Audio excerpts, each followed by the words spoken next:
friend. James Smith, good to see you. Duke from World Bigfoot Radio. If you haven't subscribed to that channel, you need to. It is awesome. Randy Spurl, Grandmaster. My brother Eugene, how are you guys? Aiden, good to see you. Hi, Sandra. Hi, Sandra. Hi, Sandra. Typical Watch, nice to have you here. Justin Ruocco, welcome to the show. Thank you for joining us. Don't forget to hit that subscribe button. Project Blue Book and Murray F., how you guys doing? Greg Moyes, good to see you. Virgil, good to have you back, man. Richard Elmore, thanks for coming on in. Hey, Tristan, 5900. Rye, Michael Estuca, thanks for joining us. Ed Clater, thank you for kicking off the super chat. I really do appreciate your love and support of this show. Nucker, I appreciate you coming on in, buddy. Zach Martin, good to see you. I think I am almost caught up as we are ready to launch this show here in about 25 seconds. Hi, Nikki. How are you? Oh, we got a few seconds here. Sherry Knight, you're looking lovely tonight. UFO Not, good to see you. Devin from Poetically Mistaken. Pol Pot, good to see you. Thanks for coming on in. J.R. Hodge, welcome to our channel. Don't forget to hit that subscribe button. A good way. Cable Guy Matt is here, everyone. There it is. There's my cable. You can get a free piece of coaxial cable. Just buy a shirt from us, damn it. Let's do a show right now.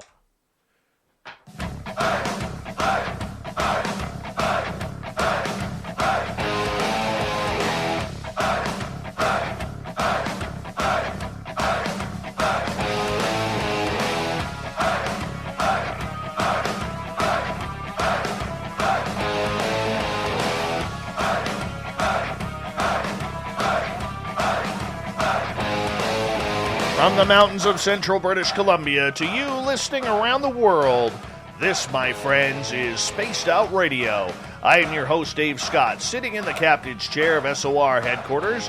We welcome you to tonight's show and our terrestrial affiliates around North America, digitally on TalkStream Live, Revolution Radio, and KPNL. All of our archives are free by going to youtube.com/Spaced Out Radio. Just do me the favor, hit that subscribe button. You can follow us on Twitter @Spaced Out Radio and on Instagram @Spaced Out Radio Show. Our website is spacedoutradio.com, where we have a plethora of features for you, including rocking out to Bumblefoot and reading up on Captain Shirk's SOR Newswire. Tonight's show is brought to you by Chive Charities. Help make the world 10% happier by visiting Chive Charities today. You can find them on our website. Oh, tonight's going to be a good one. In 2013... Eric Mitchell was just a simple Southern man struggling as a single father. Having never believed in the UFO subject, Eric woke up one morning to find a craft, yes, a craft, right outside of his house in his yard. He walked out, was face to face with this anomaly. Since that morning, many things have happened to him. As an investigator into his own experiences, Eric has recorded all of the data. He now spends most of his time working with experiencers who are dealing with suicide and trauma because of the events. Now, Eric is also under his own studies, and you guys are going to be blown away by him. And the one thing I'm very thankful about with Eric, he doesn't do a lot of interviews. He doesn't want to be a front man for this. He's chosen to come on our show because he's got to know me. He's got to know this show. He trusts us. He knows we're going to put him in the right direction. So we're very glad that he is here. Then at the bottom of hour number 3, I'm going to go over to Vancouver. Well, I'm not leaving the studio, but we're going to shoot up and hook up with the Shift in Vancouver with Shane, and we're going to talk some UFOs. Then we got the Newswire and the Thought of the Dave. Eric Mitchell, literally, we have been working on this interview for 6 years. Finally, it is here, my friend. I am so glad that you have chosen to come on Spaced Out Radio. How you doing? I'm doing great, my friend. I appreciate you having me on. It's been a long 6 years. I've been on the road quite a bit, chasing things down. Boots to the ground type of thing. Not YouTubeology, but actual, putting your hands on things. So I'm tired. I'm back home. Glad to be, and putting weight back on. I want to ask you something. You don't do a lot of interviews, yet, No. and we're very thankful that you're here to do this one. Why do you not do a lot of interviews? Well, I tend to try to manage my time. If someone's suicidal, there's organizations all over the world that put my name out for people that their worldview is just absolutely changed. and they go into suicide. Why do interviews instead of helping these innocent people? So I've got to manage my time. And, I always tell people manage your distractions well, because there's so many distractions around this subject. You can't get to the truth, So I try to, idolize my time in a way where it's most effective. I understand that, but is it a dislike for the fringe media or those podcasters or YouTubers out there? Well, sure. I mean, through psychology, sociology, disinformation, this creates a pool for people to get lost, people to become narcissistic. It creates so many negative types of things. I believe, places like your own, what we're here to do right now is an amazing thing, but not all people have the same integrity as Dave. You know what I mean? So it becomes a cesspool, it becomes a mess, and it doesn't have the integrity that it should. It's just unfortunate, but that's how it is these days. Now, for you, and we're going to get into your experience that happened at the bottom of the hour after our commercial break. For you, when you look at the UFO world, you've now almost 8 years into this. What do you like about it? What don't you like about it?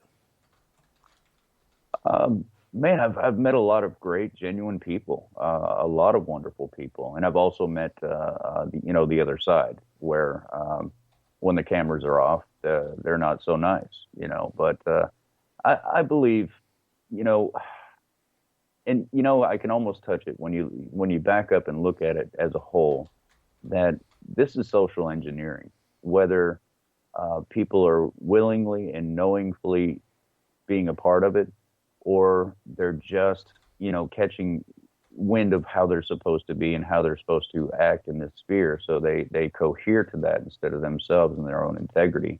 So, just with anything that's highly classified or they don't want to be touched on, they create a social sphere in which people can react inside the sandbox, which obviously, if you look into it long enough, you can see how it all works. So I try to stay away from, the whole ufology thing and keep on trying to find the science behind this, the people that are affected, boots on the ground, and show a little compassion towards people that are oftentimes called crazy for telling the truth. Now, recently you have been filming a documentary with good friends of this show in Joe and Ben from UFO Garage. And, don't you just wish the entire field of ufology was like those two guys? I do. I think they should be abruptly pushed to the top and and followed, because these guys are real. They're genuine. They've got so much energy toward positivity around this whole thing, and that's the way it should be. It really is. And these guys are great. I mean, they're working around the clock, trying to get the truth out, which is pretty amazing. I'm happy to know them. Yeah, me too. And we try and get them on our roundtables that we do all the time here. And I'll tell you, they are just, I can't speak highly enough of those two young gents who literally, they're not really experiencers. They're not researchers. They're just two dudes who have a love of two things or three things: their family, their music, and their UFOs and the weird stuff. And they're just so thankful that they are in the position that they're in. I mean, they are a bright breath of fresh air and a fresh breath of fresh air as well. And I just can't say enough about them.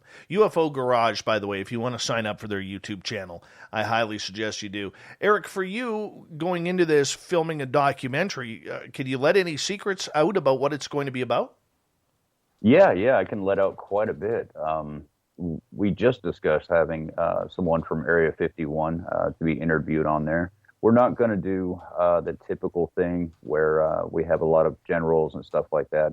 Look, I've talked to a lot of these people, and yeah, it is very interesting, but I think the sights need to be turned toward the quintessential experiencer.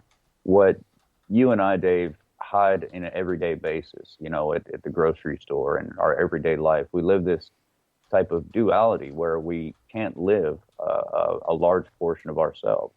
And I want to dig deep and past that and get below the surface and really show what it's like. And of course, we want to go into neuroscience, how all this stuff works. I don't think anything has been figured out so far publicly on that. So that's really important to, speak on. And really advocate a lot of these people for, their experiences. They're saying, there's this blue light that comes into their window at night, and next thing you know, they're unconscious. They wake up the next morning. They have no idea what happened, but they're, going through a lot of anxiety. This blue light happens to be a very significant thing. It's not a woo-woo type thing. It's a very scientific process that's going on here. Your brain is pretty much wired, for 7 hertz of the electromagnetic field in a very, very small spectrum. And that's what we relate to as consciousness. Now, if spooky action at a distance or quantum entanglement were to happen, it would be on the electromagnetic field spectrum. So therefore, you have a download or a connection right off the bat at a distance with this blue light, i.e. missing time, screen memories, everything like that. And the quintessential experiencer, we're putting out 30 hertz instead of 7, which really shows that there's some kind of interaction there. How long did it take you to accept the fact that you were an experiencer? A very long time. A very long time. I still struggle with it. I spent 34 years of my life thinking people that believed in UFOs were absolutely crazy. During the beginning, the first 3 times this object showed up, I wanted to believe it was anything but that. I mean, this thing was a 40-foot in diameter orange glowing sphere. I mean, it looked like the sun just rippling. My idea at the time of a UFO was obviously, a silver disc in a 1950s film. So I even had pictures, witnesses, statements, police officers come out, all this stuff going on, and I still wanted to believe it wasn't happening. I mean, I was wired my whole life not to accept it. Yeah, and I think that's a tough one for a lot of people to make. And Eric, when you go around, whether it's to conferences or the grocery store or the gas station or the library, wherever you may go in your daily life, do you or have you had the opportunity to just sit down, look at people, and just watch the way they're acting, and you're like, that person's an experiencer? 100%. Yeah. The work that I do, Dave, it's constant, maybe 1 to 10 new people a day. And for not being an organization, working alone and understanding an organization can implode in on itself. I've always worked alone. So I spend a lot of time going from one person to the next and going back to, people from the beginning, just to cross-reference. And so it becomes, instead of an intellectual thing, it's more of a phonetic situation where you can pick up on it really quickly. What are some of the signs that you notice on people? Let's say you're at a restaurant or a lounge or a bar, and you're just sitting back, having a drink and a cigarette or whatever you may be doing, and you look at someone and you just have that energy that you can't stop looking at them. When you have that, how do you know that person has experienced something? That's really not an observational type of thing, I don't think. It's more of a what they would say an energy connection. I've heard people use that term. But the quintessential experiencer who has really been affected, physically affected, and they really wouldn't know. Of course, you go through the mental change. But when you look at the brain, you see the putamen and basal ganglia side by side in the right hemisphere. And it's white hot. In the beginning, it just looked like it was dead tissue, but now we know it's highly active, white hot. I believe Stanford calls this area of the brain in the experiencer alone, not in the cohort of other people that didn't have experiences, but experiencers alone have this highly active antenna, is what they're calling it. It's spread out, it's malignant, and it's highly active. It's believed that these non-microtubules in this area of the brain are non-local, and we're able to pick up on each other that way, just as if contact was happening, from an outside race. So for you, as you look at someone, are there little, outside of the mental capacity, are there little nuances that you can pick up on that maybe you didn't know how to pick up on before you were an experiencer? Oh, absolutely. I believe back in the day they would call that extra sensory perception, and now Stanford's calling it the antenna. Let's see what Harvard has to say when we're done with that study, because we're going to go ahead and take Stanford, their work, and we're going to, up the scale and make the broader arrangement within Harvard to really look at it closely. But Einstein's quantum entanglement seems to be more of a natural biological thing than anything. I hear you on that. Well, you know what? Let's just get into it. Let's get into your experience. Let's go back to 2013, because I was trying to hold off here, man, but I just can't do it. I'm too excited here. 2013, you're a normal guy. What were you doing before all this stuff happened? I was, single father. I was a regional alcohol, drug, and detox specialist, and I also worked in a kitchen part-time, to cover the bills. A pretty simple dude, really. I didn't, I certainly didn't even know how to spell quantum physics at the time. It was just, I loved my football and my television and worked most of the time. Simple life. So here you are, normal guy, don't believe in UFOs. Think people who do are usually the late night gas station attendants who work the night shift, no dental plan, never made more than minimum wage, just like every journalist on this planet. All right. So what happened? Take us back to that day in 2013. Well, I think you maybe have some of the bio a little bit wrong. I actually woke up at 4:00 in the morning, and I was standing just outside my front door. My left shoulder was facing the front door. My right shoulder was facing basically where I thought my attention was at. And, in that confusion of waking up and realizing you're outside, it took a second. But I realized this big orange glow over my right shoulder. And I turned to look at it, and immediate confusion. I had no idea what this thing was. I mean, it was just hovering off the street. It was a short dead-end street. I could have taken off my shoe and hit this thing. It was really pretty close. And, my brain would just go through so many different explanations of what in the world I was looking at. If you see something that is completely outside of your vocabulary, or understanding, your brain kind of rapid fires on excuses of what you're looking at. But what bothered me the most is it was so bright, rippling like water. It did look like a miniature sun. And it just didn't light up the whole neighborhood like it should. It was bright, but nothing around it was illuminated, which you don't have to be a physicist to know that doesn't make any sense, So it was, it really bothered me. It didn't bob, it didn't weave, it didn't move at all. That morning, it just stayed in place. So I figured by the time, the sun came up, I'd be able to, find my, illusion, light bouncing off of this, made this happen, optical illusion type of thing. But by first light, it was gone. So I had no idea what it was. How long did that incident happen for? Let's see, around 4:00 in the morning. I stayed out there for about 20 minutes. I think it said like 4:19 in the clock when I came in. I brewed coffee. I kept the door open, and I would sit at the edge of the couch and just kind of lean my body and look, and it's still being there. Once I went for another cup, the sun was starting to come up, and, I got excited about seeing, this in the light, and it was gone. So I didn't see it leave.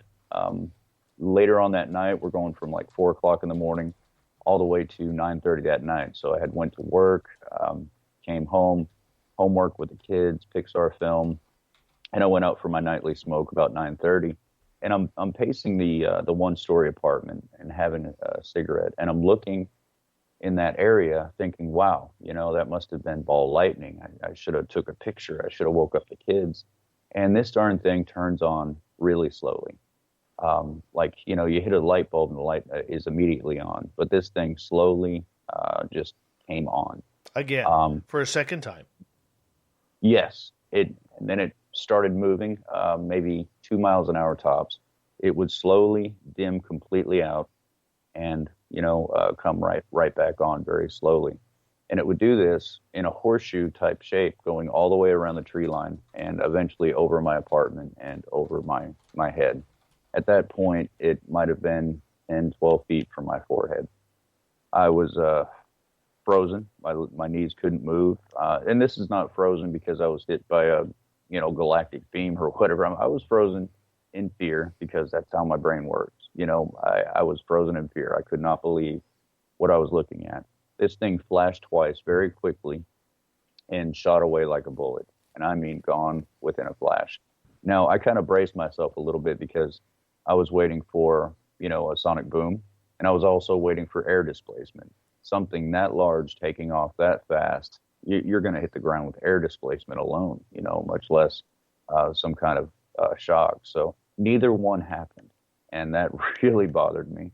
I got in the door, with my legs still stiffened up and got to the couch, and I pulled up my daughter's computer. I still, to this day, I'm terrible with computers, but I really wanted to find out. So I spent, maybe up till 3 o'clock in the morning trying to Google what the heck I was looking at. And really all I found was conspiracy theories and crazy people stuff.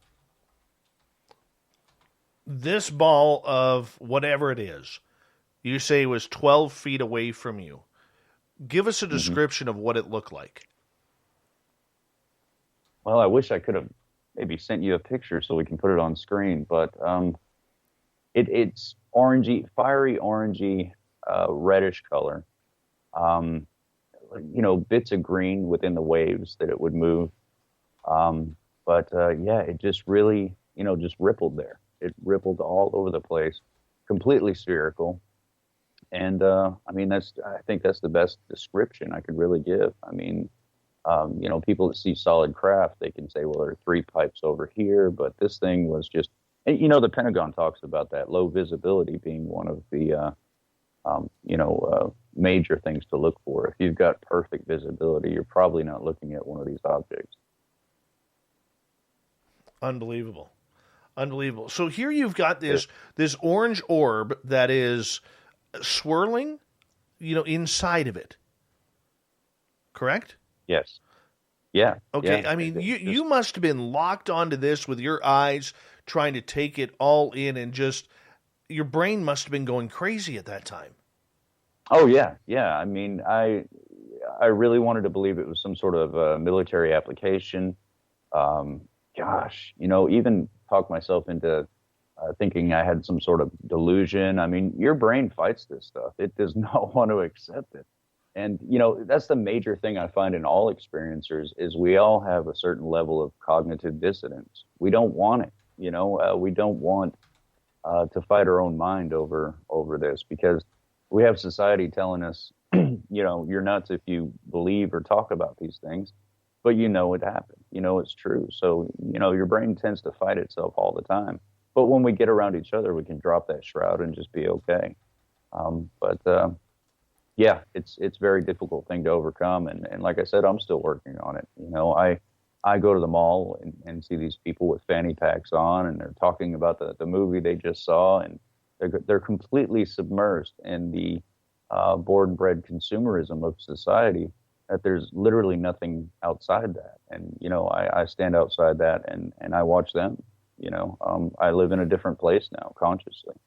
I know the feeling, my friend. I know the feeling.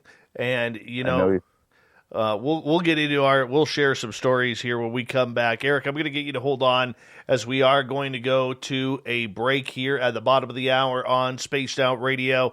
What's it like to experience ET contact, extraterrestrials, UFOs? Eric Mitchell is here with us tonight to describe it all. And when we come back, we're going to learn about that and what it's like to see something up close and personal that the human mind cannot explain.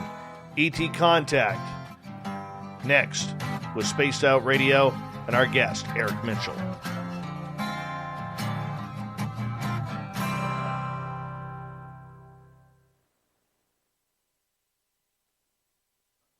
I'm going to tell you, dude, that normally I try and wait to get to the good stuff. I couldn't hold out. And you know what's funny, Eric, is when you said that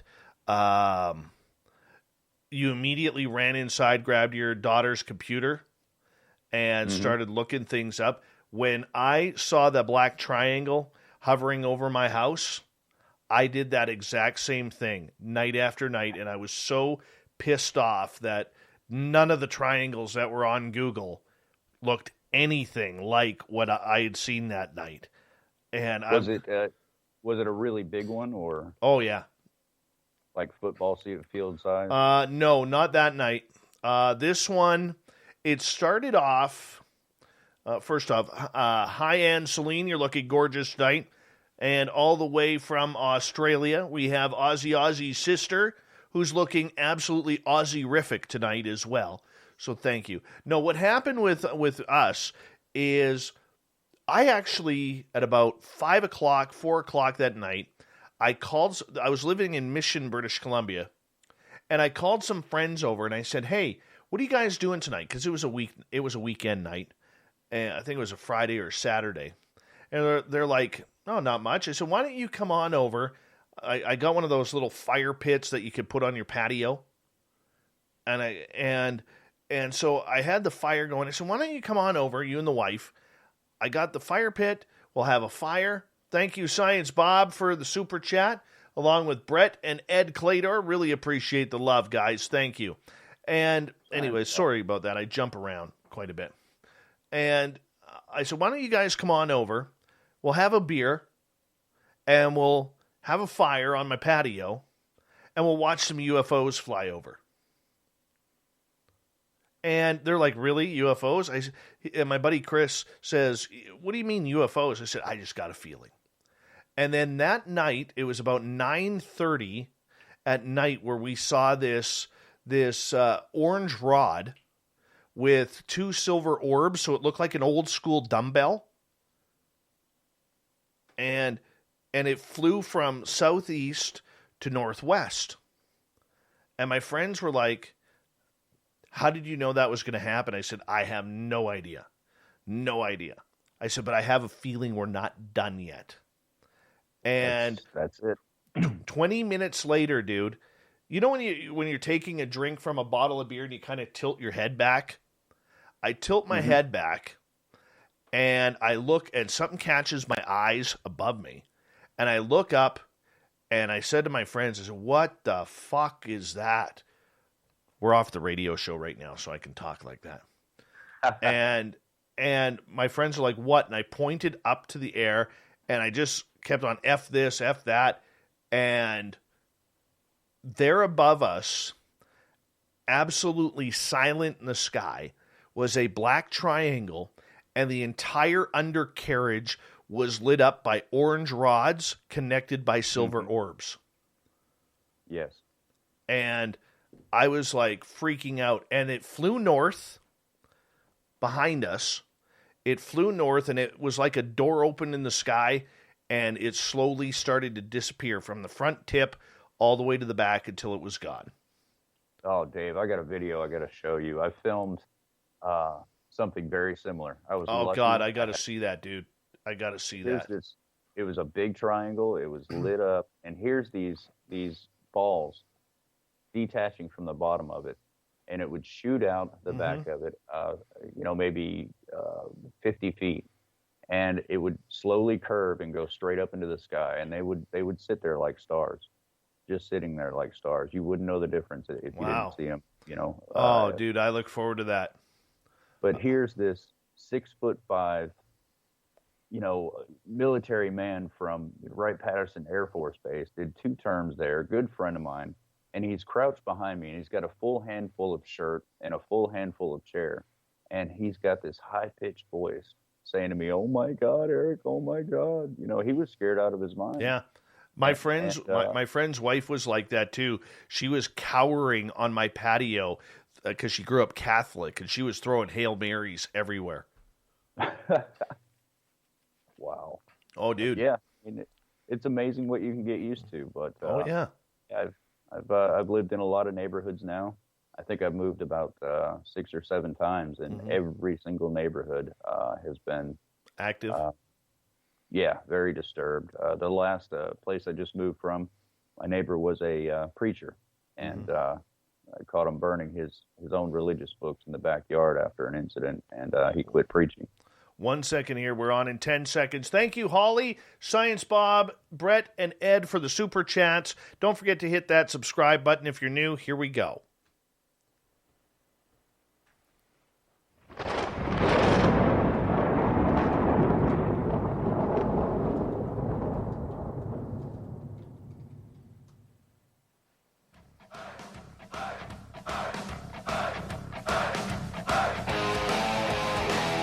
Second half hour of Spaced Out Radio is now underway. My name is Dave Scott.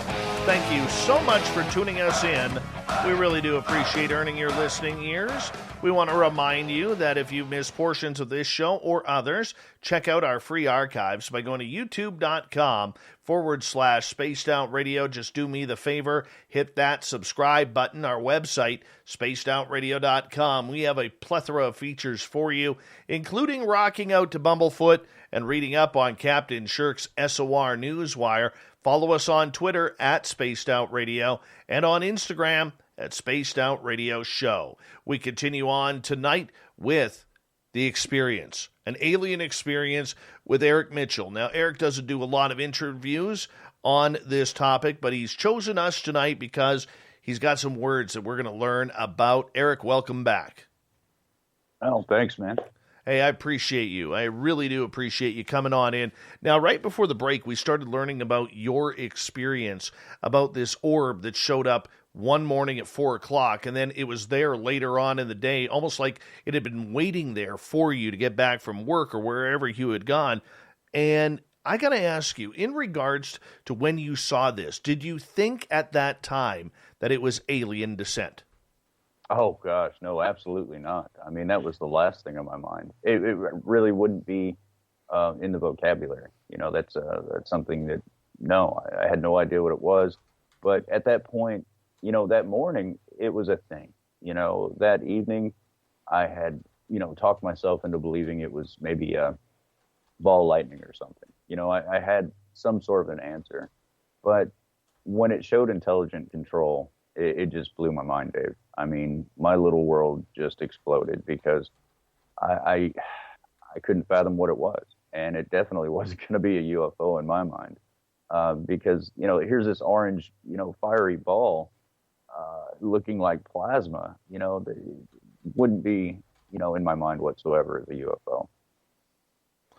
It's unbelievable. And, you know, for people who haven't experienced it or experienced the phenomena that up close and personal, what went through your body and your mind while you're staring at this orb of light 12 feet away from you? I think the best I can say is the most fear and the most curiosity combined equally in my being, my very being, that I've ever had in a lifetime combined. Really? It was just, yeah, I mean, your body freezes up because you're scared. You know, imagine, you know, just walking through a little patch of woods and then all of a sudden a silverback's in front of you. You freeze up, your whole body freezes. Whether you like it or not, your body's going to freeze up. You know, so it was kind of that feeling. You know, when a ferocious dog gets too close to you and you draw your elbow up, you know, just out of, you know, your natural ability. I mean, that kind of thing happens. But yeah, it's just, the curiosity was overwhelming, but the fear was also there, overwhelming me too. So I just didn't want it to be real.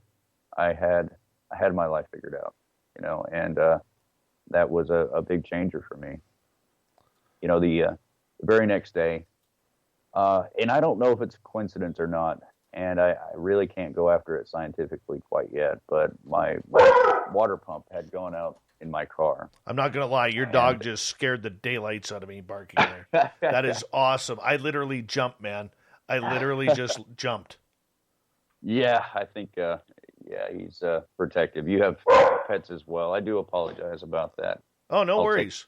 No worries. Dogs are allowed on this show. Oh, they are. Yeah. They are. That's great. He'd probably want to take the mic. But yeah, the third incident was, the most terrible for me. I mean, because of this incident, I literally had, still have to this day night terrors, signs of PTSD. Naturally, being under investigation, I've done, full psychological evals for, the past 8 years. But they still won't give me PTSD. I'm like, look, doc, just give me the check. Everybody else gets one, but they think I'm well-rounded enough to deal with it. But the PTSD definitely came in at that point where my water pump was out. Dan from Wright Patterson, my buddy, was helping me with it. We figured out it was the expensive part, the water pump itself. And he handed me a beer, and he noticed that I was kind of having a hard time. He knew me to the point where he knew I never had anxiety, that anything that came my way, I was going to be able to handle it. So he knew something was wrong, and he figured it was a single dad problem. Handed me a beer. I put it on the hood of the car, and big man hug, things will get better. And he went on to go inside and eat dinner with his wife. And I felt, I reached for that beer, and while I reached back, I untied my shoelace, standing on the darn thing. So I knelt down, and I started to feel this rumble on the top of my head. And it was as if in seconds somebody turned up the volume all the way. I mean, you've been in front of like a rock and roll speaker where you feel that vibration in your chest. Many times. Can you imagine that? Yeah, if you can imagine that times a million directed straight at your head. I went the rest of the way to the ground. The only thought I could really push through my brain is, oh my God, I'm being killed. Because it just came on so fast and so hard. I felt my body rocking back and forth as if someone was holding a giant magnet over my body. I just felt like I was scooting more than rocking because it would, rub my pants leg. I was so immersed that I knew I was throwing up, but the only way I knew that was my throat was open for a long period of time. So, if you can imagine all of your attention being taken away from yourself and only knowing that you're throwing up because your throat's open for a long period of time. It was maybe 10, 15 seconds. I pushed myself off the ground, and I looked up, and the object was above my head, and it flashed twice and shot off. So I laid there for about 20 minutes. Now, at this point, I'm scared of the sky, but I'm also scared of moving, because if I move and something detects me, I'm in trouble. All I need to do is strategically find a way to my front door, and somehow that deadbolt's going to lock me in, and I'll be safe. After 20 minutes, I got into the apartment, I hit the deadbolt, and I went straight into the bathroom. I mean, I was burning up really bad. And, like when you're 21 years old and had too much to drink, I didn't drink that night. I was going after a beer, but I didn't have it. I laid down on that cold floor, and it felt so good, and I just straight passed out. I woke up the next morning around 5:30.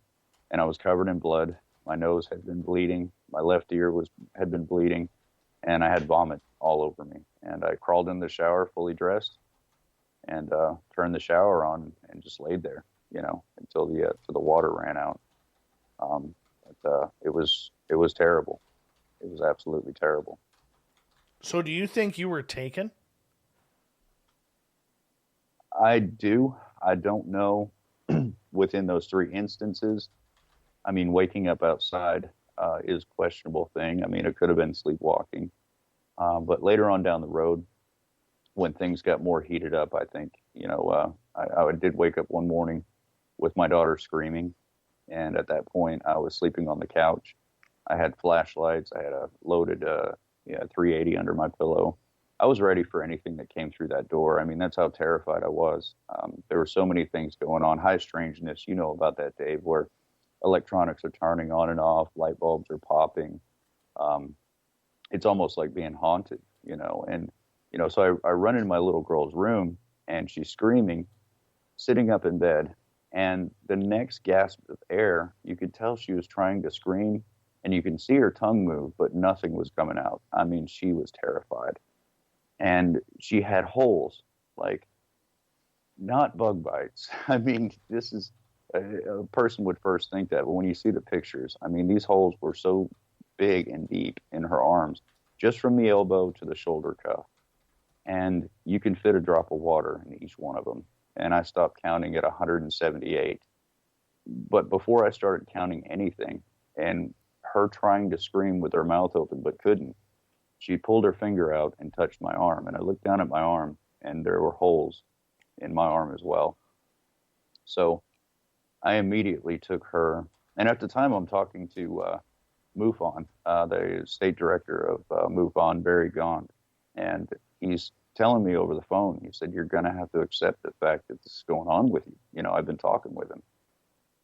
And I call him, I throw her in the car, we go straight to the pediatrician. I've known him for years, we've been golfing together, and he couldn't believe his eyes. Now, Dave, I live in Arkansas, 4 kids, I've seen every bug bite, every snake bite, everything out there. This doctor, pediatrician of 30 years, has never seen anything like this. He said these holes are so deep, they should be bleeding or pussing, but the skin is so dehydrated that they're not doing either or. He was just so puzzled. And he did. He walked me outside the door. He said, Eric, if I hadn't known you for over a decade, I'd have to turn you in. And I said, doctor, turn me in for what? He said, social services.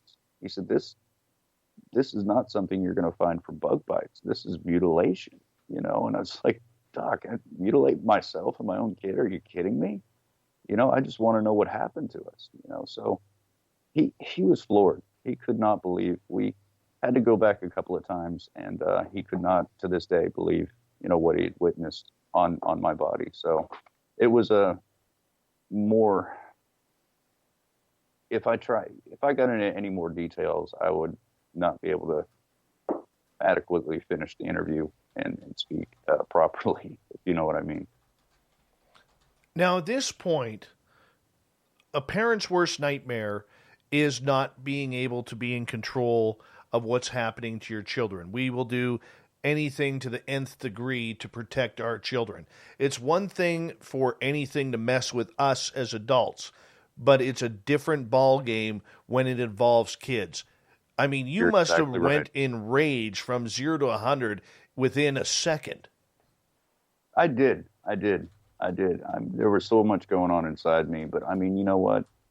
Let it happen to me, but not my children, not my kids, not my babies. And I got to say, Dave, that was the hardest part. There was a lot of difficult times, but that was the hardest part, especially as a man, that protective, thing that we have about us. And it was terrible. It really was. But, maybe if I can kind of lean away from that, because it is bothering me still. No problem. To maybe something more comical, something I never said I would. I always said I'd never talk about this in public because it was kind of embarrassing, very scientific. Okay, you know what? You tell your embarrassing story, and then I'll tell you mine, just so you're more comfortable and you're not alone. Well, I have a friend of mine, Christy. She's actually walked in the room. That's why my dog was barking. But she lived on the street at the time.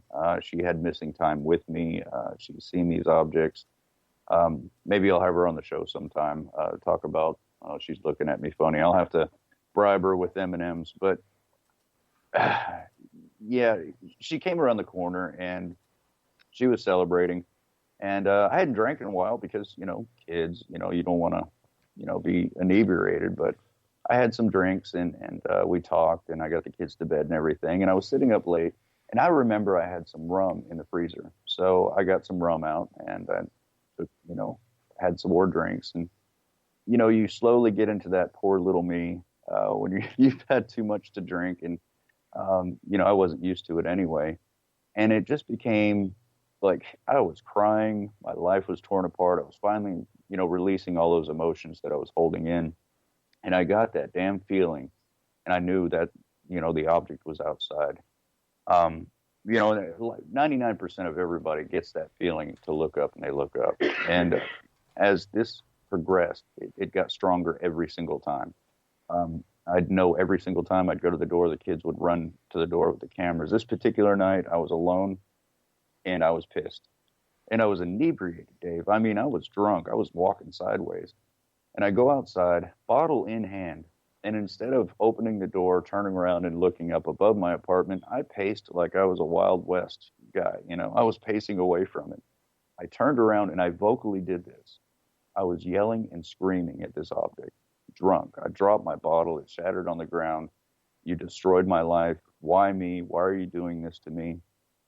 And the next thing I know, my head's tilted back, my eyes are closed, and I'm seeing things with my eyes closed. All kinds of things. Mathematics. I even wrote some equations down. And the next thing I know, I'm just getting angry that this is happening to me. This was my turn to yell at you, you know, not yell, you know, do this to me. You know, you're not control over me. You know, it was a drunken state. How do you explain that? And next thing I know, I'm looking at this island with all this stuff going on in the water and like hundreds of sharks everywhere. And whatever experience I was having, it pulled back immediately and took off. So, yeah, embarrassing story. I'll tell you one from me. I woke up on the table when I got my first abduction that I know of. All right? And I got all excited. And then I woke up on the table. I was lying on my stomach.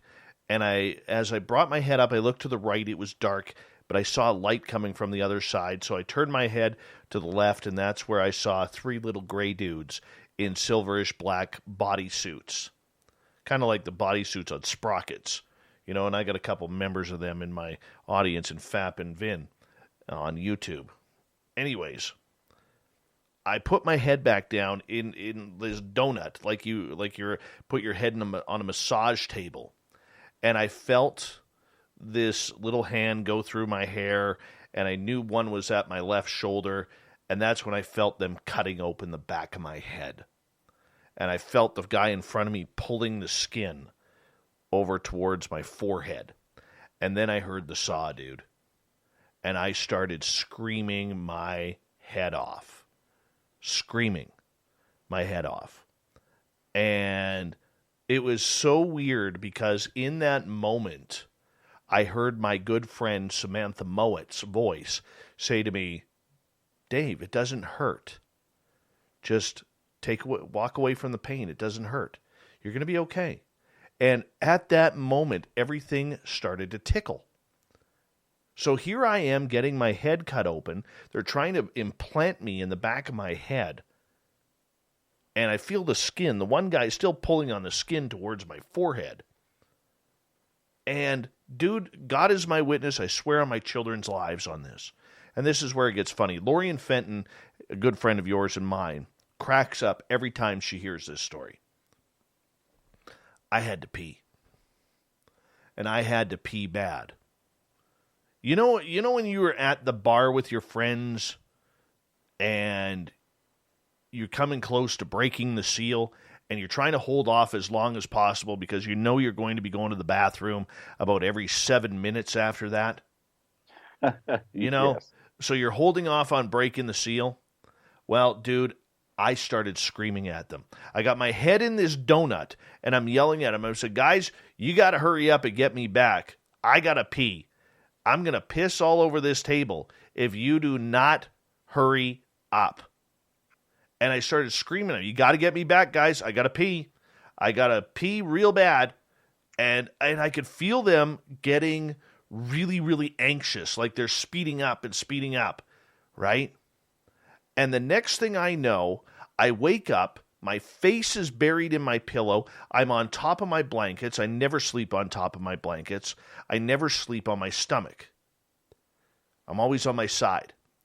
And my head is thumping with the worst hangover, but it's in the back of my head, right where they cut open. I grab my head, run to the bathroom, and literally I stood there for about 5 minutes, man, and took the greatest pee of my life. Oh, no. And I stood there, one hand directing, the other hand on the back of my head, making sure my head was okay. I had no blood, no nothing. And that was my first ET abduction that I recall. Good gosh. So if you want embarrassing, I just spoke to well over 100,000 people on terrestrial radio saying that I almost peed on a spaceship. That's got to be some kind of record. Yeah, man. Yeah. Yeah. Yeah, we could go there. Tough. It's crazy story. Crazy story. Lorian Fenton always says to me, she goes, Dave, you know how I know that story is true? And I said, why? She goes, because no one in their life would ever admit to that. That's probably true. That kind of reminds me of Linda Corteil. I spoke with her at a conference once, and she was talking about floating out of a window right next to the Brooklyn Bridge, with politicians, police officers, hundreds of people walking up and down the streets. And they all believed that it was a movie shoot that was going on. And it was the real thing. Here she is floating out the window, and she says, Eric, only thing I could think to do is pull my nightgown down so no one can see my hoo-hoo. I mean, but this is what experiencers go through. I mean, yeah, I think of John Carty, who has been on this show. A lot of people don't know his name, but this is a kid. Well, he's not a kid now. He's a grown man. But when he was 15 years old, he gets taken out of his bedroom. He wakes up on the couch with his gym shorts on backwards. Yes. I mean, that's where it gets insane. It is. It's a common thing. I mean, I don't have much memory of abduction. There's times where I would come to and know that I wasn't home and knew that there were things going on. Absolutely knew it wasn't a dream. And the marks the next day, waking up naked in the backyard or, in my closet or something like that it's terrible. It's terrible. Your subconscious mind, you wake up in the morning, your subconscious mind is screaming at you. You feel the emotions. It's all there. A dream can do that slightly, but an abduction is just incredibly strong. Okay, I want to get back to those marks on your arm for 1 second. How long did they take to heal? It was about a month, and it wasn't a normal healing. It was summertime too, so my daughter and I were both wearing long sleeve, shirts in the dead of the heat to cover them up. But they would actually burst open, and blood would rush down the arm. And that was, I guess, the beginning where the dehydration was going away. The natural cycle was kicking in. So it took about a month. Oh, wow. Yeah, I still have my scars. They're all up and down, and she has her scars too. Still to this day, they were deep enough to leave scar tissue. We got about 1 minute here before we have to go to break. What did you seriously wake up naked in your yard after an abduction? Yes. Okay, Yes. What happened there? 45-second version. I have no idea. A baseball field at one point. My pants were on, my socks and shoes were gone, my underwear was gone, and my shirt was gone. All I was wearing was my pants in the muddy baseball field. About less than a block away from my house. I think was the worst one. These guys aren't caring where the hell they're dropping you off. Apparently not. Wow. We're going to get into this and a lot more, and we're going to start turning towards the science side of everything, because Eric's experiences have actually caught the attention of some Ivy League scientists that are really, really taking the time to study him, study the effects, study the brain, as well as other experiencers who haven't come forward yet. It is an incredible story of Eric Mitchell tonight. He doesn't tell it often. He doesn't speak publicly. We are very blessed to have him here. This interview has taken 6 years. 6 years to line up. But we got him here tonight, just for you, on Spaced Out Radio. More in hour number 2 with Eric Mitchell and an alien experience coming up. We're just about to launch here again. It's going to be fantastic. Stay tuned.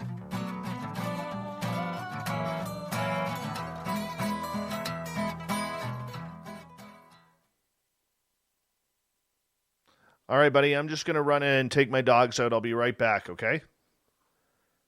Absolutely. All right. Before I do that, the Ronald Penton is here, everyone. The Ronald Penton has arrived. I'll be right back.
All right, buddy, I'm back. Excellent. All right. We got a couple minutes left. Apologize. Hey, Bushy Beto. Welcome back to the show. Thank you for joining our chat room. Melinda Leslie, how are you? Good to see you, my friend. The gorgeous Rafaela from the, I believe, Czech Republic? Yes. Hey, Melinda. Yeah, Melinda Leslie's here. She comes in quite often after her tours. Eric with, sorry, go ahead. We are chasing her down to be part of the documentary. We got to have Melinda on. You have to have Melinda on. She is just one of the most beautiful people in this entire field. She is. She really is. Heart of gold. Heart of gold. Eric with a K is here. Did you know, Eric, that we are Eric with a K's fourth favorite show? We're number 4 in his books. We used to be number 5, but we moved up to number 4 about a year ago. Is that Jensen? Yep. Yeah. We're number 4. That man that man right there, he is a researcher. Oh, yeah. I mean, he goes after it. He does. Yeah, we're number 4 in his books. We love him. Absolutely love him. And I bug him about that all the time. It just, I don't know why I get fun out of that. And I know right now he's saying to himself, shut up, Dave. Shut up. Oh. Jim Lucier, welcome. How are you, buddy? And we've got about 45 seconds here before we're gonna go. And big thank you to Holly, to Science Bob, Brett Lewis, Ed Clador for jumping in on the Super Chats tonight. We really do appreciate that. That's a great way to support what we do on this show on a nightly basis. Another great way is to hit that subscribe button if you're brand new. We really do appreciate the love and support. We are here every Monday through Friday, starting at 9 p.m. Pacific and midnight Eastern for 3 hours a night of all sorts of cool topics. That is. Here we go.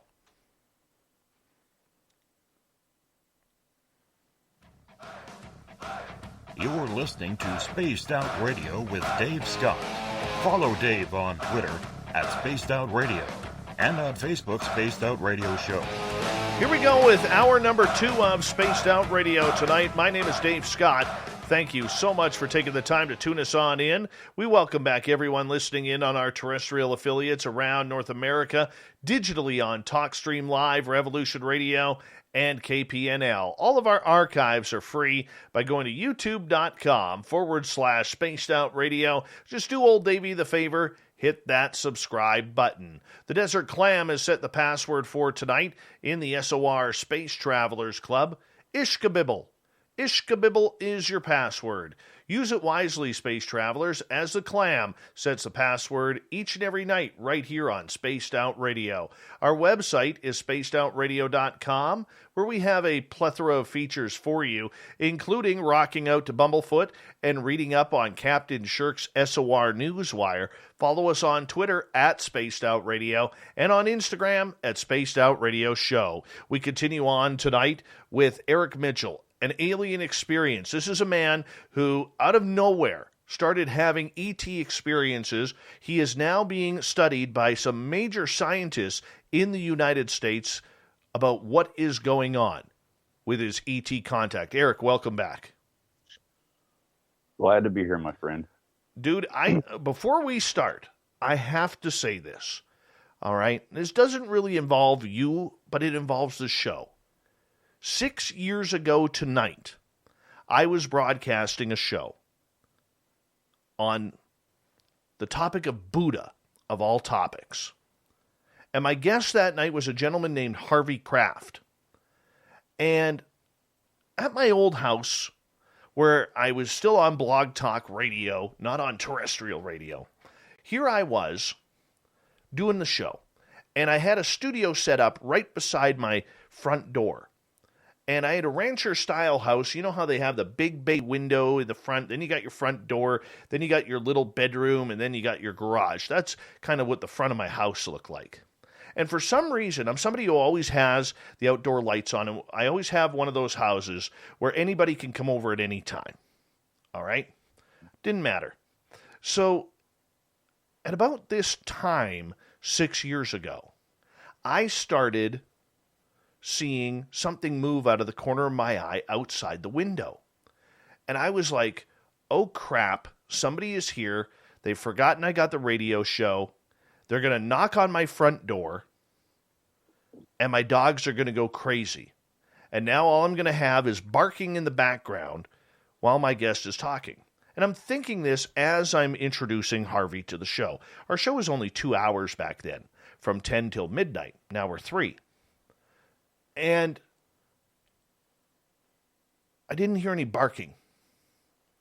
So I decided, when Harvey started kind of explaining what he was all about, I decided that I was going to put my microphone on mute and swivel my chair and stand up to see who's outside.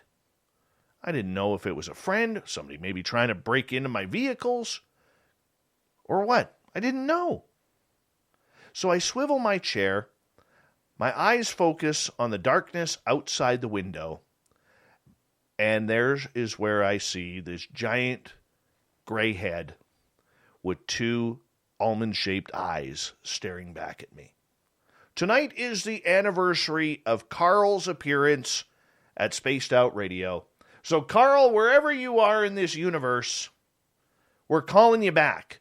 We're putting the energy back to bring you back down here because you owe me a flight. You owe me a flight. I want to go on the ship, Carl. I want to go on the ship, and I want to make sure that I get a good, solid ride. Consciously. None of this subconscious, spiritual crap where you knock me out. No. I want to fly the ship, Carl. I want to fly the ship. So, Carl, wherever you are, we're sending this out to the universe right now through all the radio waves that are broadcasting this show. Get your butt back here, man. I need a flight. And we got to have a serious talk. So, congratulations, Carl, on your anniversary with Spaced Out Radio and with me. Come back soon. It's been a couple of years since you've hung out, and it's damn well time we do it again. Eric, sorry, I had to get that through there and say congratulations to Carl. I totally understand. You know, the last time I've seen one of these, what do you say, beings, people, phenomena, there's so many words. I had spent, I think, about 3 hours talking down someone. It was last year around this time. I was talking someone down from suicide. I believe it was an organization out of the Philippines that sent me this person. And the moment we got on the phone, shaky voice, the whole 9 yards, redliner, totally there. So I ended up hanging up the phone with him. I put my phone on the charger, put it on the nightstand next to me. And I go to sleep immediately. I mean, that kind of thing gets to be pretty exhausting. You know, I don't have a website. You know, it's word of mouth. I don't charge people. I'm just here to help. I'm one of you. And I wake up, and of course, the first thing I do is what I do every morning. What did I miss? Because there's time zones all over the world, and I have to sleep. You know, so somebody in the UK 7 hours away, I could have missed something, and I get a lot of messages. So I sit up and I'm going through my messages. Everything seems to be fine, and I see something moving at the corner of my eye near my closet. And I turn my head and I look, and clear as day, this thing is standing there. And let me see, I got to turn my body to do this, but the left shoulder was facing me, and he seemed to have something, 3 long fingers and a thumb, something in his hand like a cell phone. I'm sure it wasn't a cell phone, but it was looking at something. And I couldn't help but to notice the crescent-shaped bulbousness out of the back of the base of the skull and how thin this thing was. And he had no idea I was awake. And I'm staring at this thing. I can't move. And I notice something move at the other corner of my eye. And I look to the other side of my bed, and here's this thing staring directly at me. So I turn a little bit. Now I can't, focus on either or because, I'm noticed. And this one with the shoulder facing me turned to me and looked and slowly dissipated as if, some sort of movie effect. I mean, just slowly dissipated and was gone within seconds, just completely gone. I was wide awake. There's no sleep paralysis. I had my knees up and my back was on the headboard. And, seeing something like that, and knowing that you don't have any mental illnesses or anything like that that's causing these types of things, you know, to rule out everything and know that it's absolutely going on is just flooring, you know. Eric, how many years did this go on for you before you decided that you needed to get some specialized help? Right off the bat, I contacted an investigator. And not too long after that, of course, we needed to do IQ testing because of the night I was knocked down. My IQ was going from 110 to 150 very rapidly. So I was going through a very unfortunate change. I mean, you know, to anyone it would sound wonderful that this happened, but talk to anyone with savant syndrome, and they'll tell you the transition of you catching up with your brain is absolutely horrid. It's terrible. But yeah, I mean, immediately, you know, going to see a psychiatrist to get a full workup and find out what's going on. My daydream, I had this daydream, Dave, that I was going to see a psychiatrist, 6 months, maybe some medication, and I'll be fine. That's what I wanted. I mean, I wanted that more than I wanted to breathe. So I took that route. That's what I had to have. Was it worth coming forward? Jen wants to know in the chat room. It's going to be. I mean, you don't get a whole lot of happy endings out of coming forward. I spent time with the Allagash twins. I spent time with Travis Walton, and so many people from the 70s and 80s that came forward. They said, put everything in a shoebox and run away from it. It's not worth it. People will attack you from every direction. People you've never met will attack you. You get harassed. You get death threats. Not a whole lot of good comes out of me personally coming forward. God knows I don't make any money doing it. But coming forward and digging up the information and advocating people that suffer and they don't have the strength of the Constitution to stand up for themselves. That's why I do it. It's for them. I hear suffering on an every single day basis. And I can't stand to live in a world where our own government won't even start an institution to help these people. We're showing this, happening over the ocean. They're showing all these things happening over the ocean. They're not showing it happening over Dave Scott. They're not showing it happening over Eric Mitchell. But it's happening, and we suffer from it. We're never going to be the same, and the world needs to change. Just like, in the 70s and 80s, we didn't accept lesbianism or homosexuality. We had a lot more racism back there. This is another step into that kind of change of humanity. Every single 100 years, we think we're at the pinnacle of humanity. And every single 100 years, we're absolutely wrong about that. And we're stepping into this now, and it's got to change. I mean, the reason why I don't do public things is it's not really a public thing. I've got to search this information. I want to find out exactly what happened to me. And I want other people not to suffer what I had to suffer through alone. It's a terrible thing. It's not easy.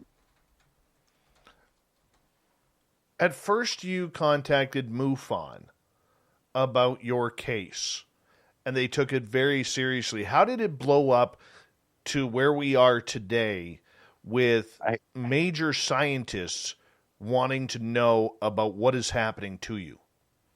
Actually, MUFON wasn't any help at all.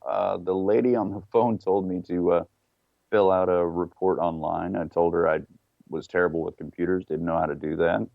And she said, well, that's the only way to go about it. And I thought that was terrible. I got a hold of Barry Gaunt because I was just learning how to use Facebook, and I found him. He was into paranormal things.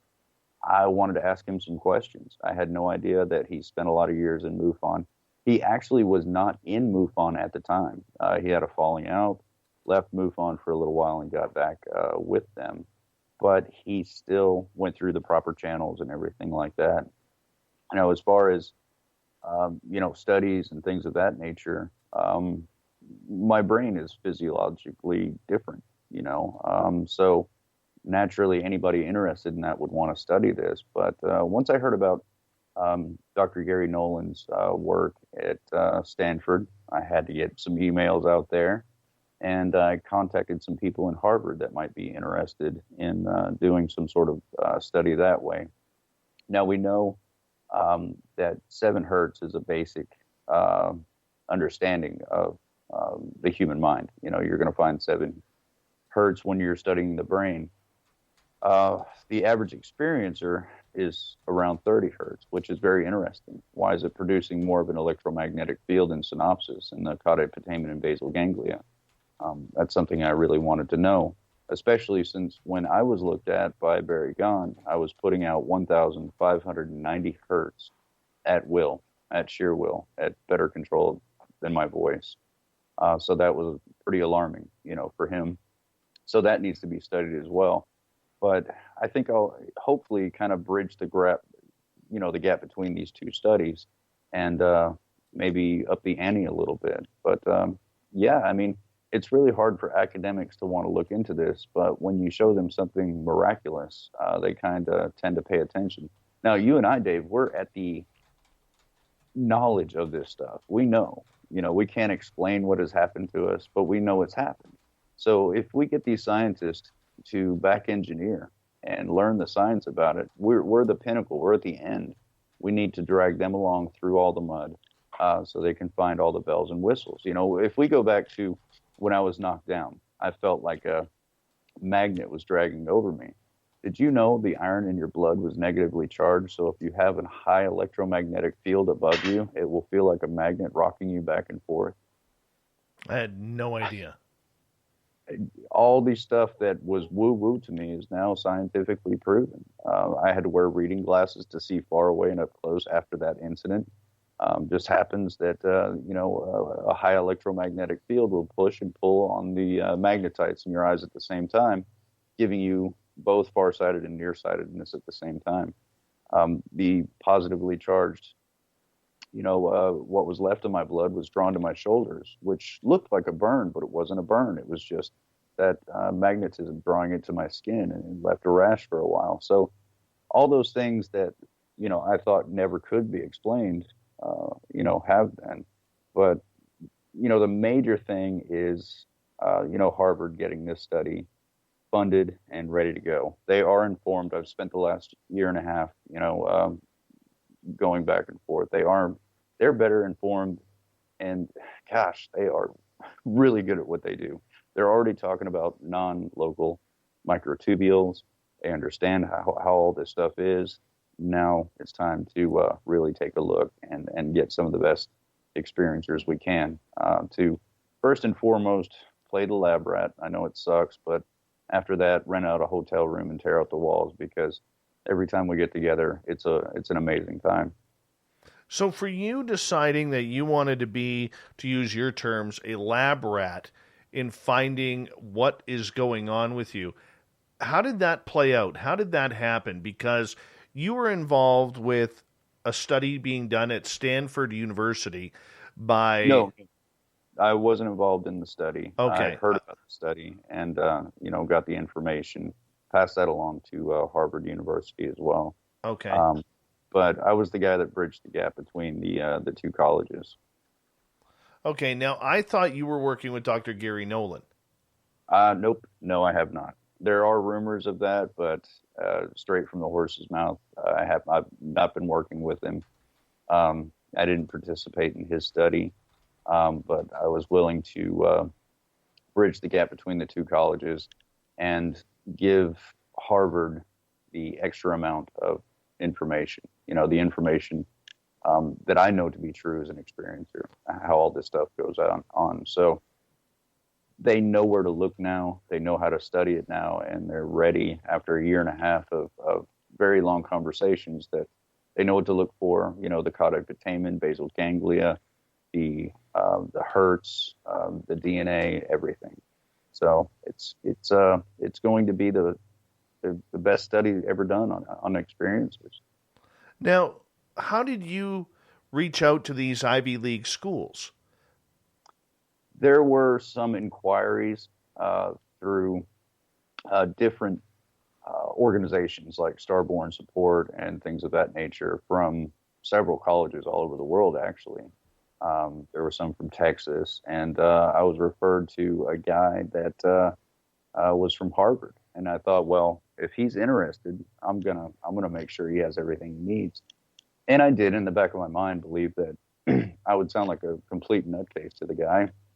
And I had procured a very interesting piece of information on a chip that's been locked away since, I think, 1952 on electrogravitics. And I went ahead and started passing that out to some universities to see if they were interested in it. And he actually took the time to take a look, and the rest is history. You know, it's just a matter of time. COVID slowed us down big time, but at the same time, it was kind of a blessing, because instead of moving forward immediately, we had to sit on our thumbs and wait. So in that wait period, we exchanged a lot of information.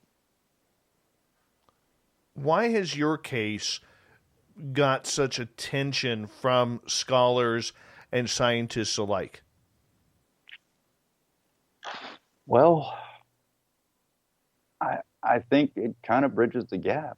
I really do. I mean, it really doesn't hurt to pick up the phone and reach out to these people. I mean, they're human beings too.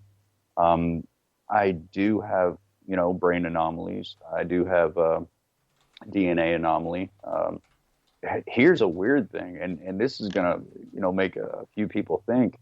But in my DNA, my ALX4 is mutated. And the ALX4 is a basic blueprint of the human being. The MLX2 actually causes cleft lip and bone dysplasia and mutations, but my DNA is kind of mutated a little bit, and it's not supposed to. And it creates a hole on each side of my parietal suture that goes all the way through my skull. Now, just underneath, there's a slab of muscle there, a lot like the heart and the tongue, and it protects my brain from any intrusion into those holes. So it's kind of gnarly, kind of neat. But in UFO history, you only see two people that have been knocked to the ground by these UFOs, one of which is Travis Walton, which is funny. I've spent some time with him. We roommated together up in Maine for a while, and we had the conversation. And it was so funny because, my friend Audrey at the time, she headed Starborn Support. I was telling Travis about it, prompted by her. And Travis grabbed my hand, and he's got one hole in that area right there. I'm sure he's going to be so happy with me mentioning that, but I find that pretty interesting. Did you know any of this scientific stuff regarding the brain previous to your experiences, or did they give you that information? It's almost like you know it immediately. I think you know what I'm talking about, Dave. But, having me and my investigator call it elbow dancing, where you get this download of information, and that's all we can call it, is really a download. Once it happens to you, or at least me, now I know that it's real and not some kind of psychological disorder. I want to know how it works, and quantum entanglement is a placeholder word right now. And maybe we'll have something later on, but there is communication at a distance, and it's happening. It's happening to a lot of people. Some of the equations I wrote down and passed to some major scientists, they're getting back in touch with me saying, is there a key? This is very complex. All the math makes sense. It's very exotic. Where are you getting this information? So it does grab some attention in some places. But, at the same time, in the very, very beginning, the Pentagon and the CIA knew about what was happening to me. And they sent out a guy by the name of Lieutenant Colonel Dallas C. Wood to stay at a hotel nearby my home and literally stalk me. And I believe they pulled a domestic intelligence report, and we accidentally busted him because my neighbor is a porter in that hotel, and she went in to clean the sheets and everything, and found the ledger, found all these pictures he was taking about me, and we basically traced his name back to the Pentagon, who he was involved with, and that's when I found out back in 2014, 2015, the ATIP program, the OSAP program, and ultimately with my digging, the phenomenology desk ran by the Aviary Group. I think Ron Pandolfi runs it now. Dr. Christopher Green previously ran it, or Blue Jay Kit Green. Right. Eric, hold on right there, because we're going to get into some real deep stuff here. The minute you open up the aviary, spies, people checking out who's being taken and who's not, we know we got to go down that road. Eric Mitchell is our guest tonight on Spaced Out Radio. We will continue to learn more about his experience and his life changes, all due to aliens, right after this.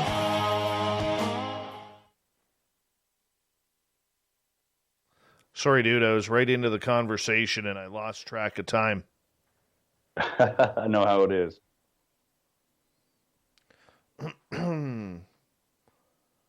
But yeah, just hold that thought on that, and then we'll bring it back on the air. Give me 2 seconds here, because I have to do this. One of our sponsors of this show, ladies and gentlemen, is Mighty Moose Beard Oil. You go to mightymoosebeard.com, and this beard oil, all natural, no chemicals. It's good for the beard if you're a guy, or maybe a woman who has a beard. And for the ladies, or for guys who don't have beards, it's good for your hair as well. Now, Gary the Dutchman, if you know the Dutch people, they don't like to give deals on anything. Oh, you want the winter blend tonight? Greg Moyes wants the winter blend, so that's what we're going to go with. Got my winter blend here from Gary the Dutchman from MightyMooseBeard.com. And he's like, dude, just try it out. Try it out. So I said, okay. So you just take that, drop it into your hand like so, and you can just massage it into your hair. It helps with split ends. It's all natural, good for your hair, helps it grow. That's why my hair grows so quick. All right? So go to MightyMooseBeard.com, use promo code SOR2019 for the entire month of April. Anybody who buys any Mighty Moose beard oil will get $1 of the profit will go straight to helping Parkinson's disease in British Columbia, because Parkinson's hits Gary the Dutchman's home very, very closely. So do yourself a favor. Smell good, feel good. MightyMooseBeard.com. Good sponsor of ours. Check him out today. We'd appreciate that. Sorry, Eric. Oh, no worries. You don't have any hair, so the beard oil is not going to work for you. Just saying. Yeah. Well, I shaved for the movie, but I'll grow it back later. Good. I'm thinking a lot like yours. Yeah. I want to see it happen, man. I want to see it happen. Well, I had to show the holes for the movie, so. So basically, it would almost look like you got shot by a shotgun. Yeah. It's 2 1.5-inch holes on each side of the parietal suture. Now you know you have that soft spot, but mine closed up in the parietal suture. It closed up, but on each side, it's there. So Harvard took a look at me when I was born. So this is actually my second go around with Harvard University. Very cool. Very cool, man. Full turnaround. Yeah. You're winning. Trying.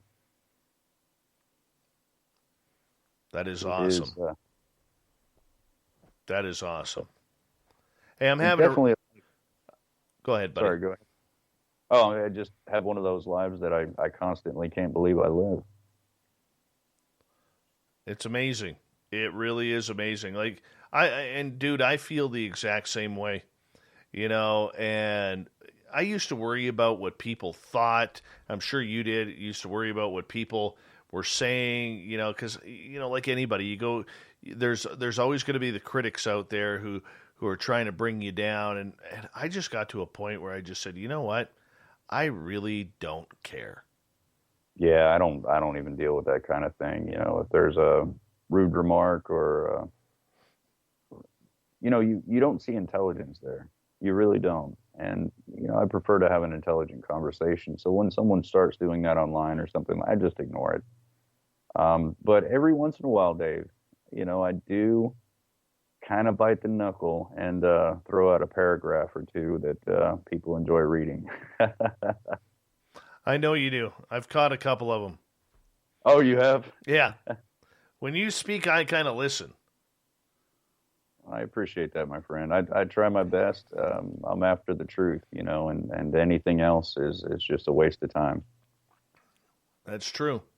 That's true. Especially in this field because, I mean, the closer we move to any sort of disclosure, really the more competitive and the more vitriol we are seeing. And instead of all of us working together, trying to bring it together, it's just becoming a pain in the ass, that's for sure. It really is. It's sad because if we all did work together and we weren't in, seemingly competition, money creates that competition, popularity creates that competition, narcissism creates that competition. But look what's lost, in that type of selfishness. It's true. It's not healthy. All right, Eric, we're just about to come back here, so just bear with me.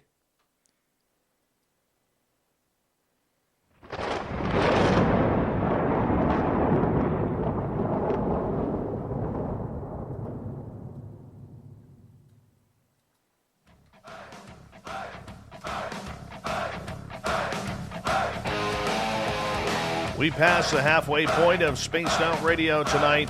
Thank you so much for tuning us in. My name is Dave Scott. I'm the captain of this show that we love to call Spaced Out Radio, and we appreciate earning your listening ears. Hello to everyone listening in around North America and the world. And remember that you can check out all of our free archives by going to youtube.com/Spaced Out Radio. Just do me the favor, hit that subscribe button. Our website is spacedoutradio.com, where we have a plethora of features for you, including rocking out to Bumblefoot and reading up on Captain Shirk's SOR Newswire. Follow us on Twitter at Spaced Out Radio and on Instagram at Spaced Out Radio Show. We continue on with Eric Mitchell tonight as we are talking about what it's like to be tracked by government agencies when it comes to being an experiencer. Now, Eric, when did you first notice that somebody was tailing you? Well, it was at home, actually. We had an object come down. It dipped below the tree lines. Me, the kids, and a few neighbors had bellied up against my Cadillac. And you really can't break eye contact with something like this. So we're just staring at it. And a helicopter, and I mean, it must have been so quiet because we didn't hear it really coming. It just broke the tree line behind us and turned on its spotlight. And it was just above the power lines. It was right there. The object immediately took off the opposite direction. So, my first thought is, wow, they've met. This spotlight came down, blinded us. I had to hold my hat on top of my head because it was right there in our face. I mean, it was scary. We just saw a UFO, and I wasn't as scared as I was of this helicopter. It was a Black Hawk helicopter, had no markings on it.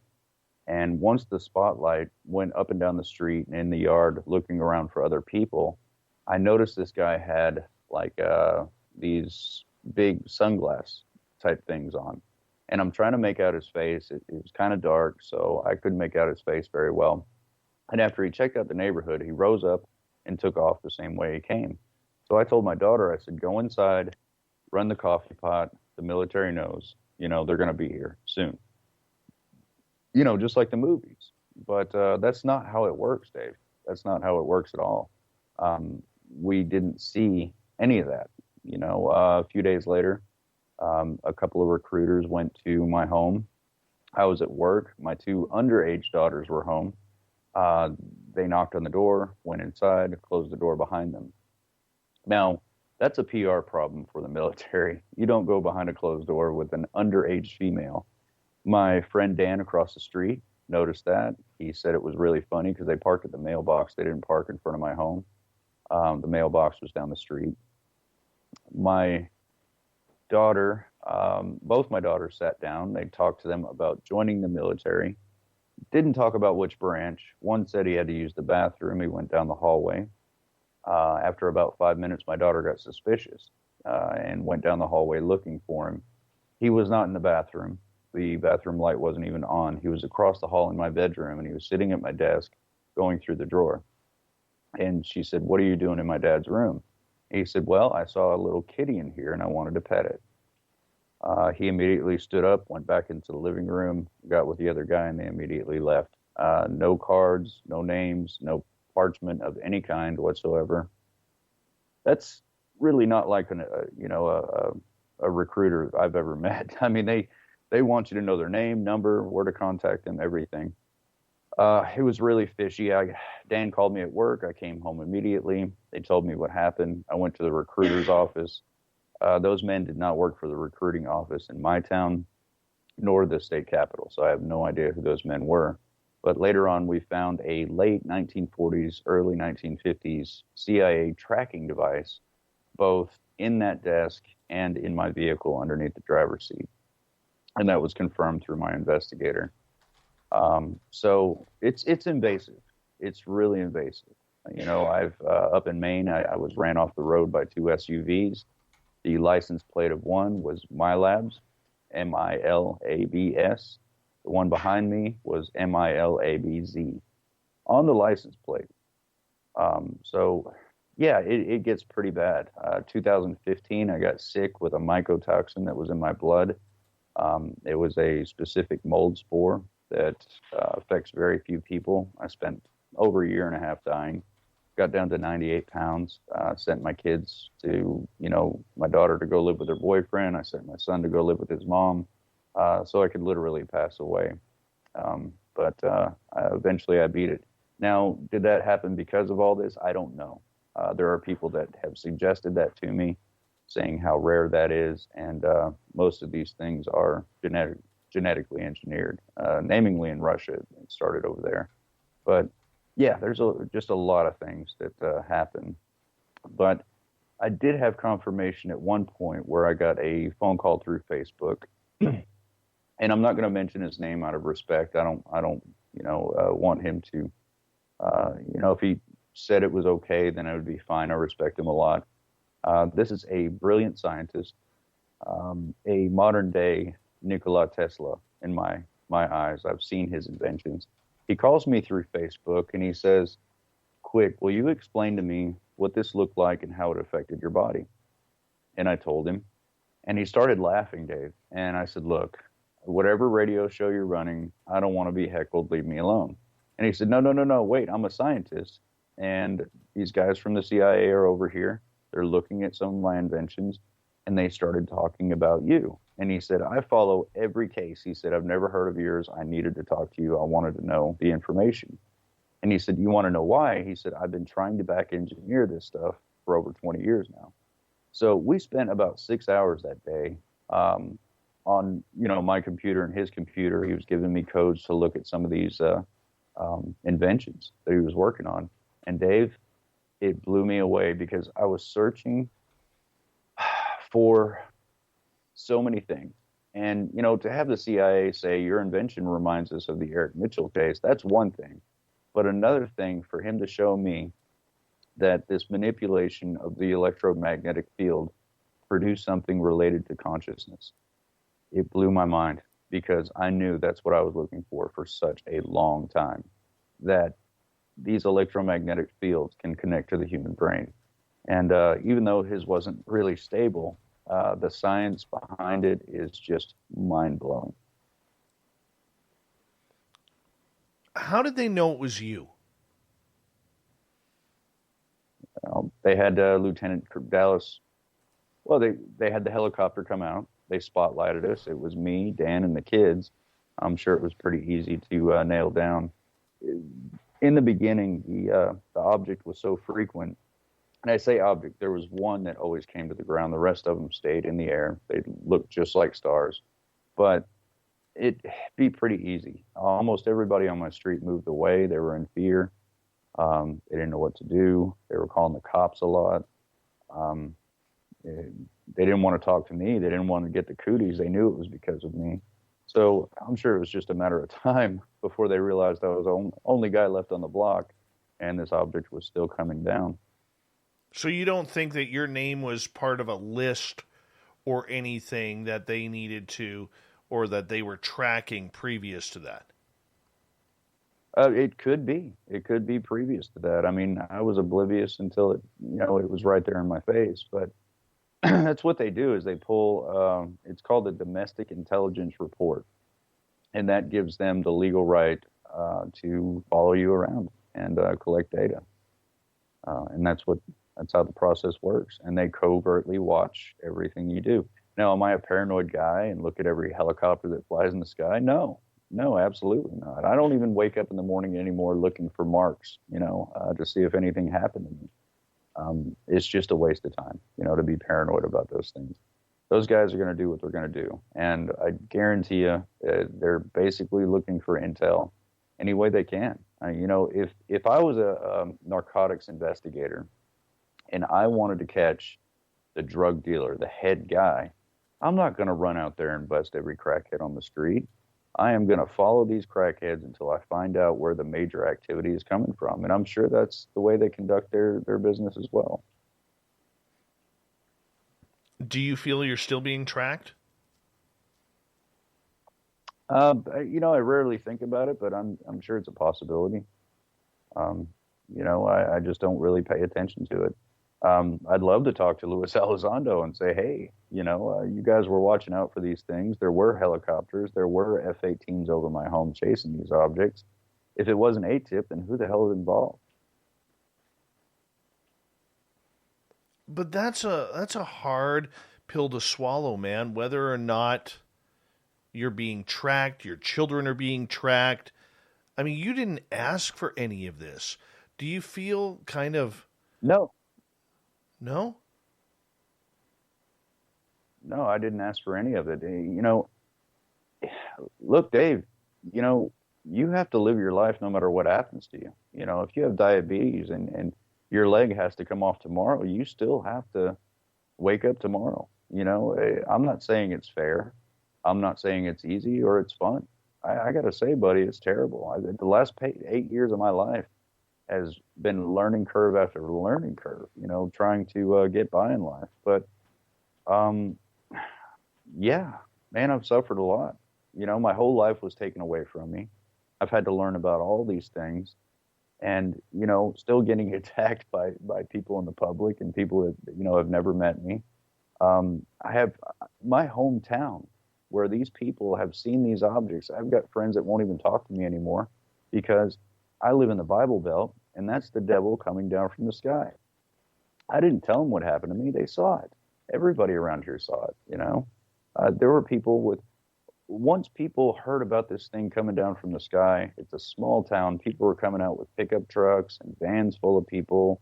They all saw it, And now that I'm back home, I still go shopping at the grocery store and get dirty looks from highly religious people. Have you been able to figure out at all about why do you think you were chosen for this? Well, I mean, I try not to speculate on things, but at the same time, speculation can be fun as long as people know I'm speculating. But I do believe that it's a bloodline thing. I believe that we develop this caudiputamen in basal ganglia area of the brain, the antenna, the ET phone home area of the brain, I think is either developed from our DNA or it's viable on contact.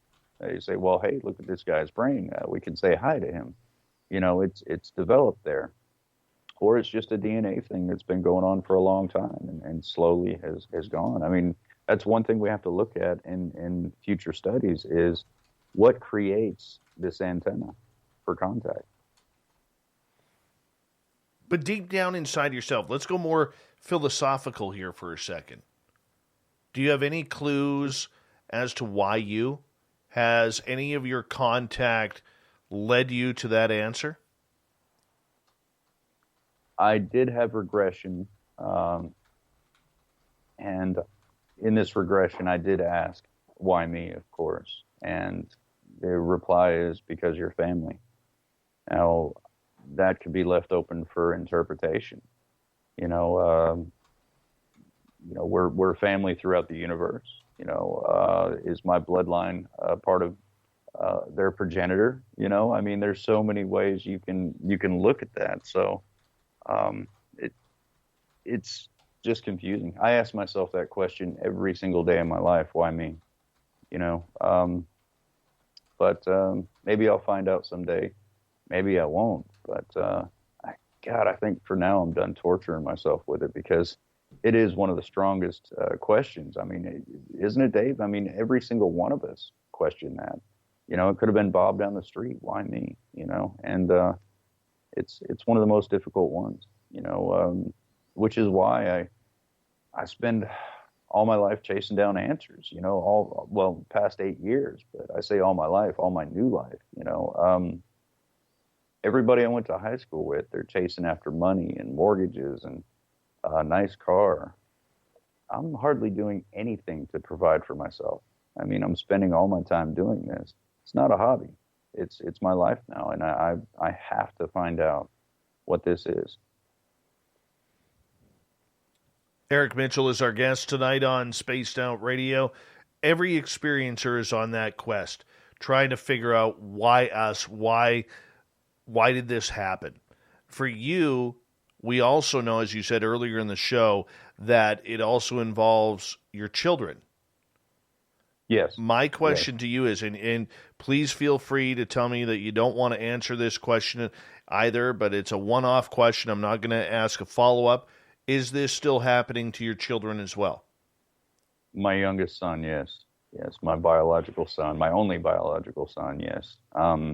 He does have frequent sightings. He lives about 4 hours north from me, just started college. He broke the news to his girlfriend recently. He's in love with her.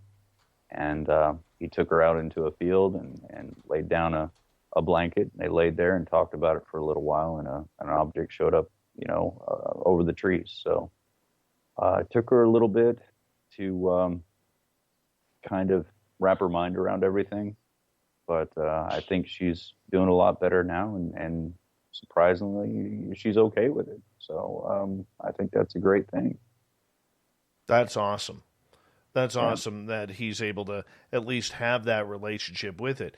But, there's another key question. Like, outside of that, do you worry about relationships with friends that all of a sudden, say you meet someone? I don't know if you're dating anybody, but if you meet someone and all of a sudden this is going to start happening to that person.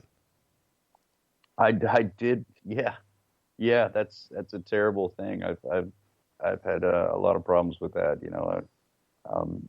A friend wanting me to stay the night and I end up in a hotel, or them doing it. It's, but yeah, dating. No, I actually dated a, not bipolar. What is that? Borderline personality disorder. And that kind of ruined me for a while. I've got to heal up and stay away from that for a bit. Those things can be pretty terrible. You oftentimes don't see a toxic person until it's in the rearview mirror, per se. So, but maybe in the future. How do you broach that subject with people? Like, it's not like you're when you meet someone, you're going to say, "Hi, I'm Eric, and I've got aliens." Yeah, I shy from the subject. I mean, if people approach me, I'll talk to them about it. I don't try to change anybody's minds, beliefs, religions, or anything. I mean, that's their personal space, and I respect it. So I really don't approach anyone with it. I think the only thing I'm approaching with it would be this documentary that's coming up, because people will have to face what they see. They may not like it. They may just love the information because they suffer a few things. But Dave, you would be amazed at how many people walk up to me. One of the guys at UFO Garage, I met his dad in the backyard. Within 10 minutes of feeling me out, he went ahead and told me about his UFO experience. It's just, if we all just put that shroud down for a minute and we're completely open, you wouldn't believe how many people have actually had experiences. It's absolutely stunning. Jules in our chat room wants to know, have you ever heard anything about the correlation between experiencers and scoliosis? I really haven't looked at that. There is a lot of correlations, over time that you pick up, but scoliosis is not one that I've actually looked at. I haven't really paid attention. There very well could be, but I mean, not to my knowledge right now. I will keep an eye open for that, though. What other correlations have you noticed? There's some I can't even explain. Once that consciousness kind of pops open, you're constantly looking at the clock and it's 4:44, 11:11, 2:22, constantly waking up at 3 a.m., feeling like you're homesick, but you don't know where home is. There's just so many of them like that. It really have no scientific basis right now, but it's really interesting how they all have that. We all have that, and one day I'd like to find some answers. Do you think you will? I'm pretty hard-headed. Yeah, I think so. It might be difficult, but I think I'm on the right path right now. I think neurology needs to be seriously looked at. The human brain was never something that I really wanted to look into, but the more I dig into this, the more I understand that this interaction, it definitely is a connection. There always is a connection. I mean, so many famous people that reported seeing a UFO, they said, well, I just thought to look up. Now, if you were to practice that more and more, you'd have more of a connection than you did on the surface level, and it becomes a stronger thing, just like lifting weights. Neurologically, you're building neurons for that type of contact, or if you will. But I highly believe it's going to be a jaw-dropping finding, once it's all said and done. Good friend of this show, Stephen Ercantalo, he was a guest just a couple of weeks ago. He is asking, Eric, do you believe there is a correlation between spiritual energy and aliens? Do hauntings go hand in hand with changing realms from our world to the conscious world? Absolutely, and that's highly intelligible question. I mean, that's almost every single experiencer has that, almost every single one. And, what correlates the whole thing? I believe it's the electromagnetic field. Our consciousness is made of a very specific electromagnetic field, and it's a non-local entity, just like a spirit would be. So a lot of people, when they open up into that and the brain starts to form a very particular way, there are ghosts, there are spirits, there are things of that nature. I've met so many people that have been investigators, boots on the ground for their whole life, and they just sit there and go, there's something that's related. I just can't put my finger on it. It's absolutely the electromagnetic field involvement. I would agree with that too, because I know when I had my first experience, not with aliens, it didn't start that way with me. It started with something else, that within 2 days, my house was haunted. Everyone in my house was hearing spirits walking up and down our stairs, hearing spirits, walking downstairs, noises. All of a sudden, my house, which never creaked, started having these creepy little creakings going on. I think it's all intertwined as well on that. So I would agree with that. Nikki wants to know, as we have about a minute to go here before we go to break at the top of the hour, what about the dream factor of experiencers? What's your thoughts? My gosh, that could be a whole show. That literally could be a whole show. I mean, how do you see things with your eyes closed and accept that as a dream? But when you remote view or do something like that, it's questionable. I think that's kind of hilarious. I think dreams are a lot more than what is portrayed through science at this time. We're going off of some very old, dusty books, and I think there's a lot more to that. And it should be dug into. I think sleep studies would be a phenomenal thing if we can get that going with experiencers. I think it would be great, because so many premonitions come through there. Not many people dig into the mind of the quintessential experiencer because you can't gain the trust of that person. But once you do, and you realize they're gifts of empathy, they're gifts of sporadic psychic moments that can be very helpful in your life, or just jaw-dropping when premonitions come true. These minds should be celebrated. As a matter of fact, a lot of experiencers are in the field of science. We're hidden everywhere, entertainment, all over the place. Highly intellectual people, as Dr. Gary Nolan pointed out. Eric, I'm going to get you to hold on right there. We're going to go to break here at the top of the hour. We have Eric Mitchell for another 30 minutes talking UFOs, aliens, the experience itself. Then we're going to Vancouver with The Shift, the news, and the thought of the day next on Spaced Out Radio.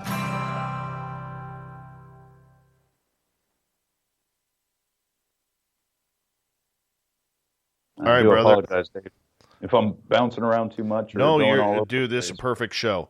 This is a perfect show. I'm just going to run my dogs outside. I'll be right back. Okay, bro? All right, buddy. Okay.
All right, bro, I'm back.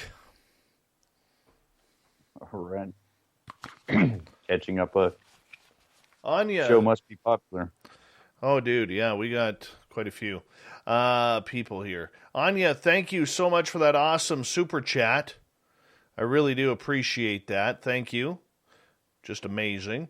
Thank you also to Rye Guy, Gorgeous Jules, Ange in Australia, Greg, Melinda Leslie, Holly, Science Bob, Brett, and Ed. Really helps support this show, everyone. Thank you so much for everything that you do to help us, and that's just awesome. Wow. It's awesome. Eric, I want to say thanks, man, for coming on. This has been phenomenal. Better than I thought it was going to be, man. Better than I thought it was going to be. It's a pleasure. I just I apologize about being too sporadic if I am. There's just so much information. No, you're doing perfect. You're doing perfect. Hi, Magnolia. How are you? We've got about 1 minute here, brother. 1 minute. All right. Stetson John, thanks for joining us. Hope you got your hat on. Shelly, good to see you. Itzy Zaza, welcome back to the show.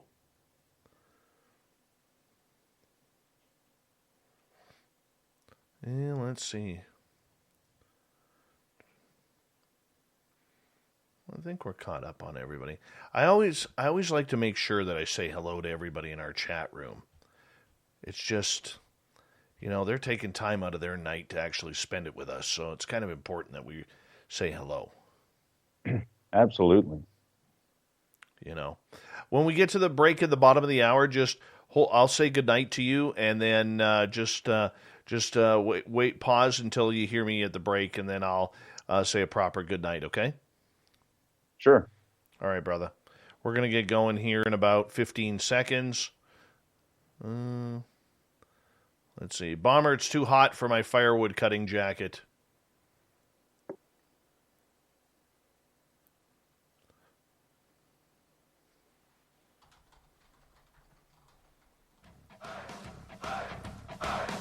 Would you like to connect with us? Head to spacedoutradio.com for all your latest show info.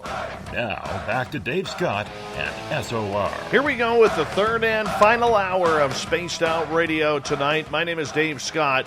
I really do appreciate earning your listening ears on a nightly basis, especially all of those. We found out that our numbers have almost doubled on Saga 960.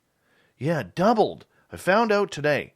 I'm pretty happy about that, as you should too. So we are catching fire here with one of our radio stations that we broadcast, Saga 960 in Mississauga, Ontario. We really do appreciate that.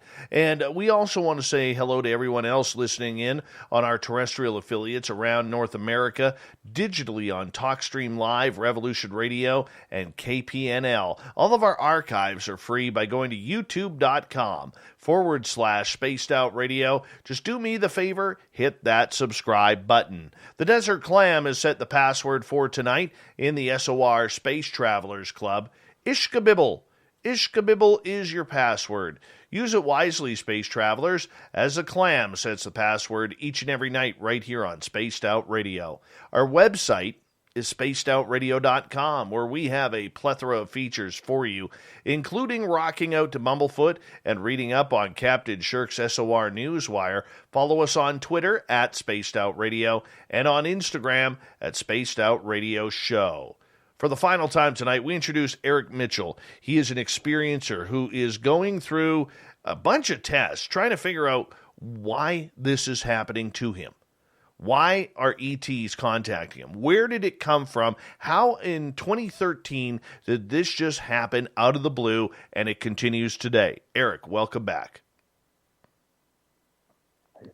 Excited to really talk some more about this. I mean, I get really passionate about the, mind of the experiencer. And oftentimes I think, the freedom of not having that societal pressure on you and allowed to be that quintessential self, to allow yourself to express who you are fully in public. A lot of amazing things would happen. I've met a lot of great scientists that have had experiences, politicians, actors, lawyers, doctors, very, very intelligible people. And if they were allowed to express themselves fully, God only knows what would happen. I mean, they would be so super productive, it'd be ridiculous. Going forward here with your own experiences, what do you want to happen from all this? Like, for instance, with me, I can tell you this. I don't want this nighttime crap anymore. I want to be visualized. I want to be awake. I want to be all of a sudden getting that telepathic message to come outside in my backyard. And when I go into my backyard, there is a ship on the ground and I am walking onto it. That's what I want. What do you want out of this? I would, Dave, I'd love to explore that as well. But I think, as people, planet Earth, I've talked to people in 127 different countries now. I want this to be accepted first and foremost, not maybe disclosure, but people that have been affected, not to be ridiculed and bashed at so hard, because you can learn a lot from it. You really can. It's amazing. I was talking to the parents of a 14-year-old girl. You can put any blindfold you want on her face, even duct tape. Put a book in front of her she's never read, and she'll read the page out to you. Now, can you imagine that mind being allowed to be productive in society instead of ridiculed, burned at the stake, if you will? That's terrible. People like that should be celebrated. Wouldn't you want to know a friend, that would have these empathic moments and sporadic psychic, inklings to maybe give you advice in life? I know I would. It's an incredible thing. People like myself and so many out there should be cherished. Experiencers as a whole, we talk about collations. We got to talk about this. These people will take their shirt off their back for anybody. They have so much humility, so much care for, the environment, the planet, the world, and what's going on. It's a bigger picture for them. We're not stuck in consumerism. We're not stuck in the mirage. We actually care. And you're going to find some of the biggest hearts in the world when you meet people like this. So if that was allowed, in our society, I think it would change for the better. I want to ask you about your experiences. Do you have experiences that are still happening today? And if so, do you remember your latest one? 3 months ago, I got that strong feeling to come outside. I opened the door. It was, I'd say, 35-degree angle, 40-foot diameter orange sphere, which it usually is. My neighbor from the backyard, I actually tried to shine a flashlight at it. And my other neighbor, which was a preacher at the time, it kind of changed him quite a bit. He burned his religious books in the backyard, and I noticed he was home instead of church every Sunday after that. So, the object just kind of went straight up and dissipated. But as far as I know, that's, the last thing that I experienced. Of course, moved again, I usually move a lot because of, the activity. Do you recall your last contact with ETs? I don't know if we did that on the show, but, me sitting up in bed, the sunlight was coming through. Now, you're talking about physical or neurologically? Let's talk physical. Okay. Woke up. I spent half the night, talking to potential suicide. So naturally, the first thing I did, I grabbed my phone to make sure there wasn't any problems. And of course, time zones are difficult. When you have to sleep at night, there's people all over the world. I sat up in bed, grabbed my phone. I was going through messages, and I saw something moving at the corner of my eye. And I looked, and right next to me, left shoulder of this being, he wasn't looking at me. He was looking at something in his hand. And he was there just as I can see you, solid as can be. I saw something move on the other side of my bed, and I looked over, and there was a figure standing there. So I kind of froze. But I did get a good look at the bulbous front of the head, the split hemisphere type in the bone, the crescent type shape of the back of the neck, where the we have that rounded part on the back of our neck. This was more crescent shaped. It was difficult to describe. I wish I could draw. But this, Dave, it literally, not sleep paralysis. I was wide awake. Okay, the right brain is operational when you're sleeping. The left brain can read numbers and letters and all that stuff. I've already read several messages before I realized this thing was standing next to me. I was wide awake, and it dissipated, just absolutely dissipated until there was nothing there. And see, that's one of those things where you sit there and you're in your bed. My knees were up, my back was against the headboard. I was wide awake, and I'm thinking to myself, Jesus, did that just happen? You fight your own brain on it, but I absolutely know 100% that's what I saw. It was there.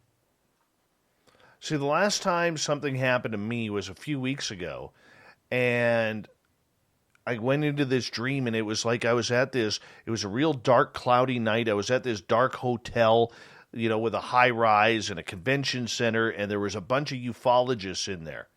And Bob McGuire was in there as well. And there were two alien grays paired up, and then there was one running around in a different area. And I felt like we were being chased. And I contacted Bob McGuire the next morning. And I said to Bob, how did you sleep last night? And he goes, I tossed and turned. He goes, my wife Sharon got up in the middle of the night and was distracted by some noises, like it was somebody walking around our house. And I literally went, I got abducted last night. I could tell. And he's like, how? I said, well, I know you were there. So anyways, long story short, he actually goes and checks his Fitbit.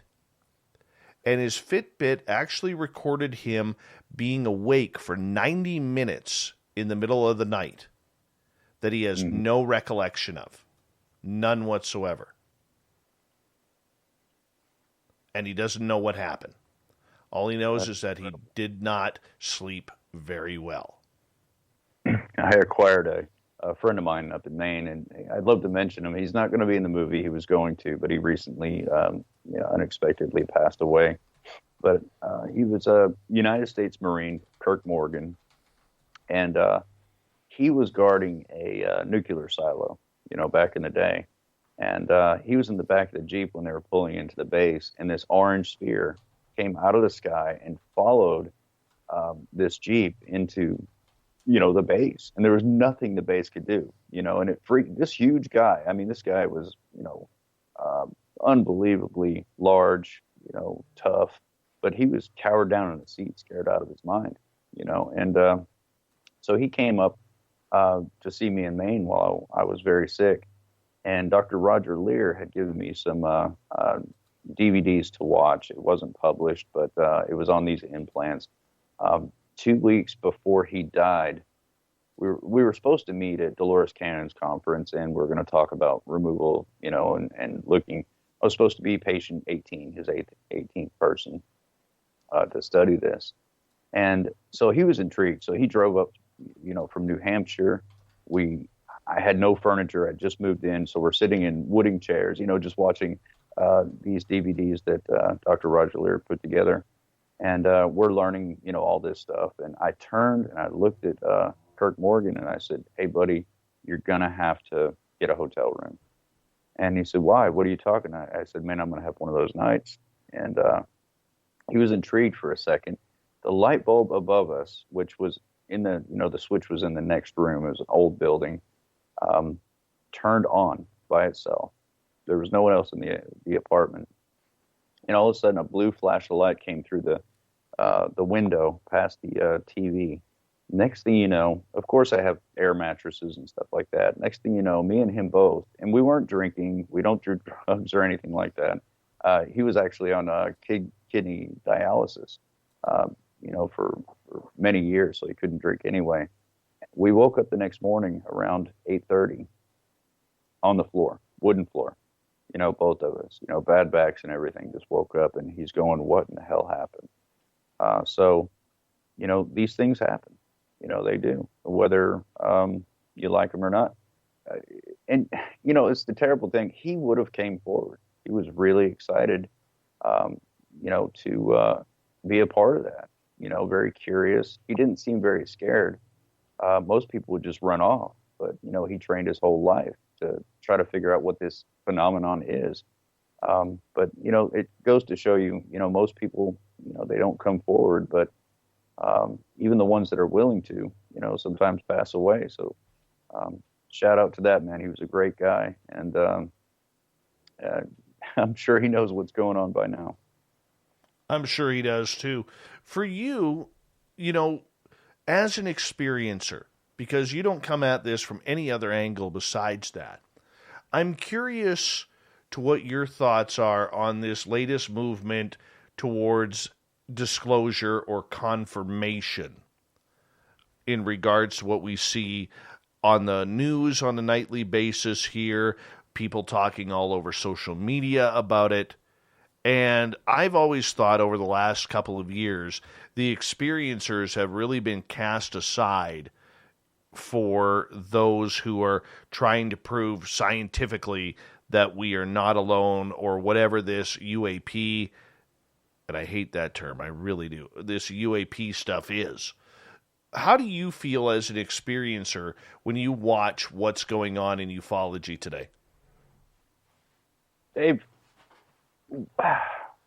what does pure honesty feel like when you kiss or hug your wife or your mother or someone like that versus, someone running up to you at a gas station wanting $1 because they ran out of gas and they're trying to get their children home from another state?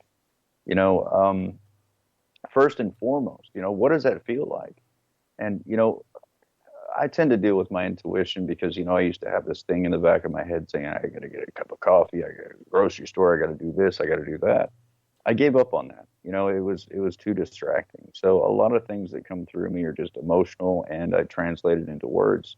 I don't want to bother my brain that much. It's torture. But honesty itself feels honest. It feels genuine. This whole thing that you're talking about does not feel exactly honest or genuine whatsoever. And I think maybe a non-distracted 5-year-old could even go, aha, something's wrong here. I had a lot, and I mean a lot of activity over my home in several different areas, including Las Vegas, where it was getting attention by a lot of people. Where's the honesty there? Where these, instead of Blackhawks, now we have Apaches because they're in that area. Where is the honesty there? You're talking about people. Maybe there's a slow integration into the majority of the public, just to be careful about how we affect people. War of the Worlds, that did a lot of damage. So I understand the responsibility of doing it very slowly and not admitting that, look, we found one over Kansas or something, or Ohio. I understand that, but at the same time, I'm really not happy about it. If you give somebody that kind of power, and disclosure is a very, very powerful thing over the masses, somebody's going to take advantage of it. And I think a lot of people already have, and it's going to continue. The most important thing about disclosure is not the people that are supposed to defend the Constitution of the United States, just talking about my country alone, but the people that own it, and that's us.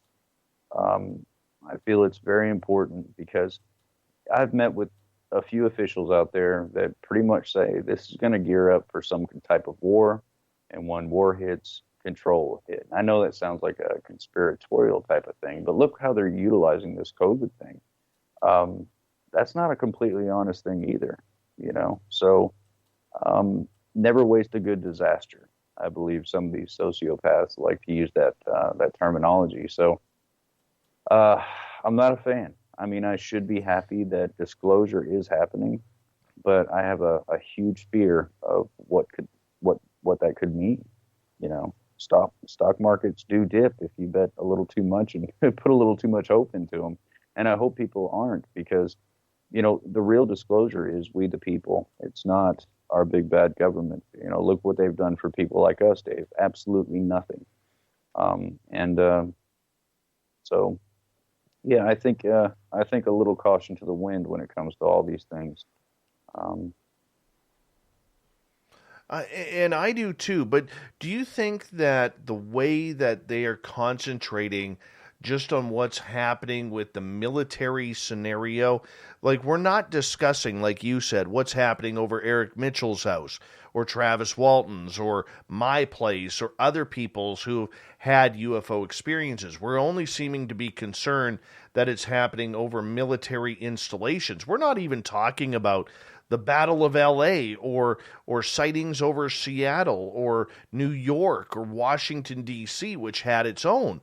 We're just talking about military installations. Like, we should be surprised that after 40 years after it's happened, in the worst kept secret, that these UFOs were turning off nuclear weapons over bases in North Dakota in the 60s and 70s. We already knew that. All right. So to see all of this happen, all of a sudden, it like it's fresh news.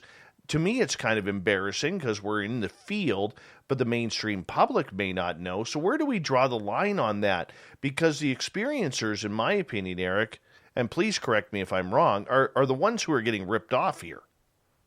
Oh yeah, absolutely. Any experiencer you see, you know, carted around on ufology is useful until they're not, you know, and that's just a terrible way to respect somebody. But yeah, I mean, it goes all the way to the top. It's absolutely ridiculous when it comes to us.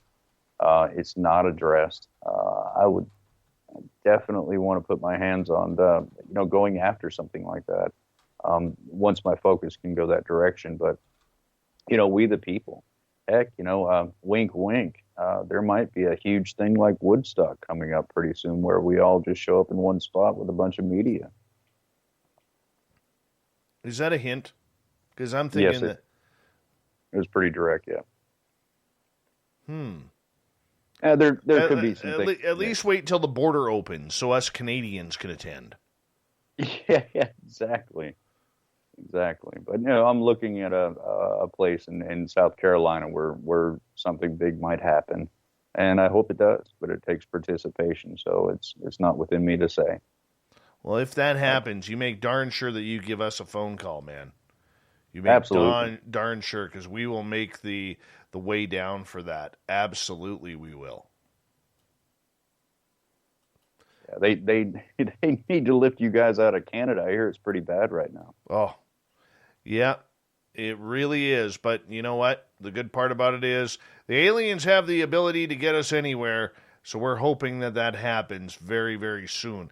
Eric, we've got about 90 seconds left with you tonight, and I want to say a big thank you for coming on Spaced Out Radio. I really do appreciate it. And like I said, this one has been 6 years in the making, and I'm finally glad that we are here to have you on the show. Do me a favor. Tell everybody where they can find your research and more information about your experiences.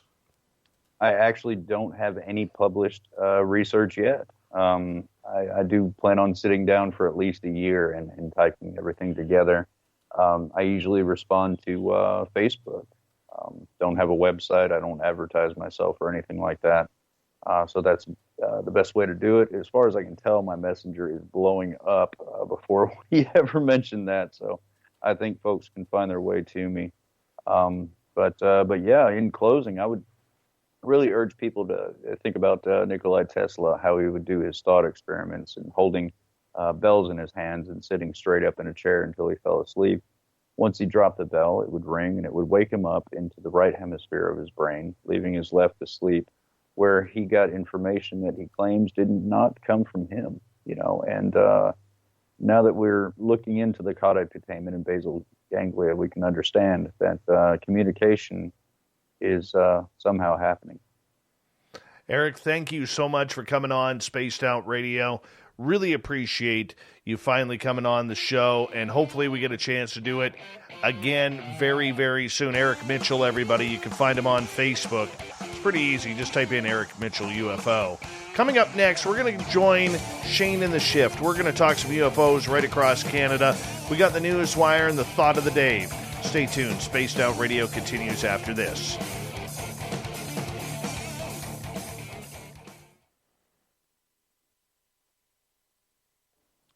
Great show, buddy.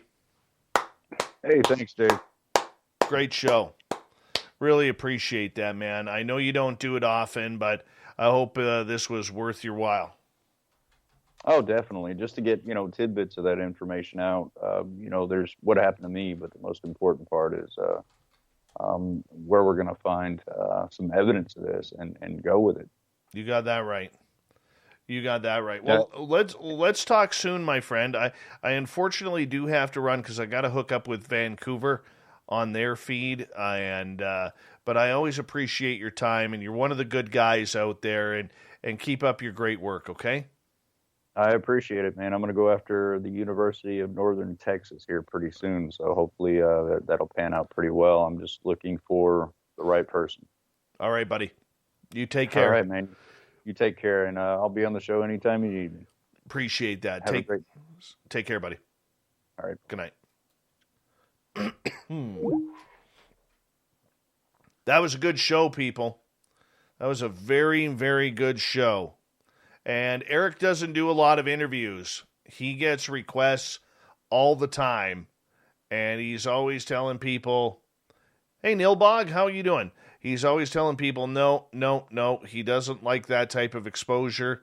But he came on our show, and goddamn, I'm happy we got him, man. I'm happy we got him.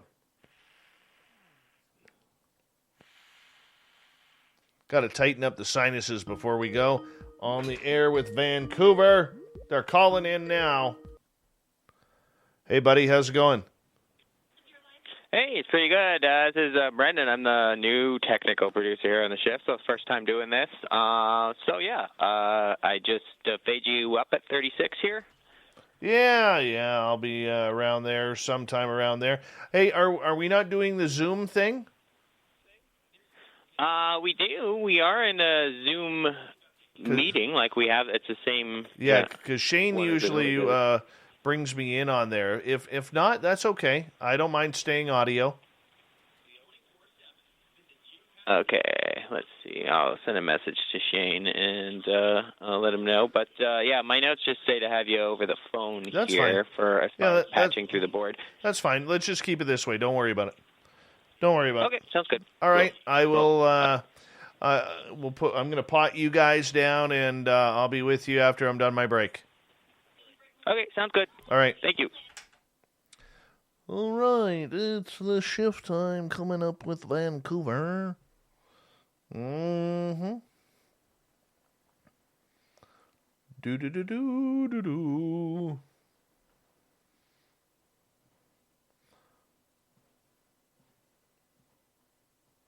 Good show tonight. Solid radio. We did well, people. We did very well tonight. Very well.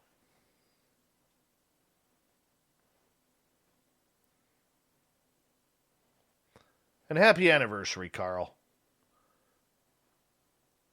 Happy anniversary.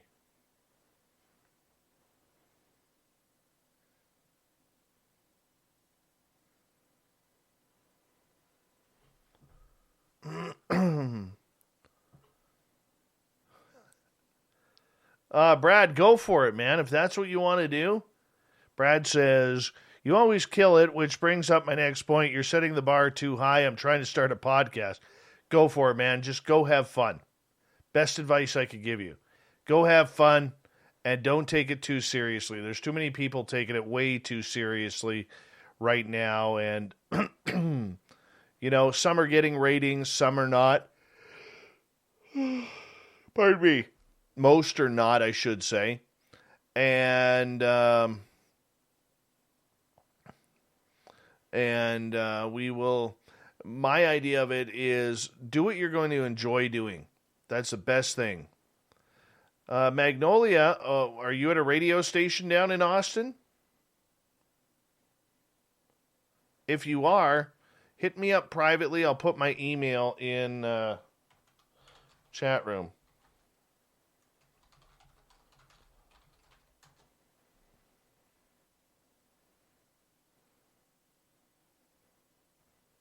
Oh, cool.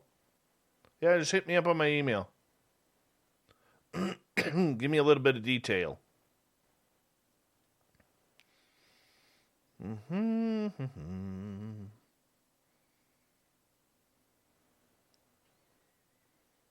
right, 20 seconds.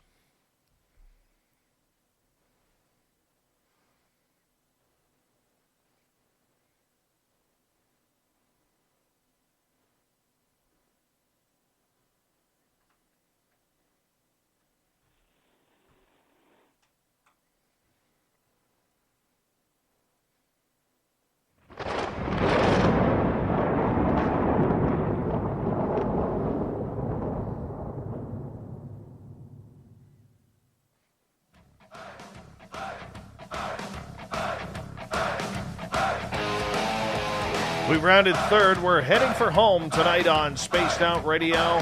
My name is Dave Scott. Thank you so much for joining us.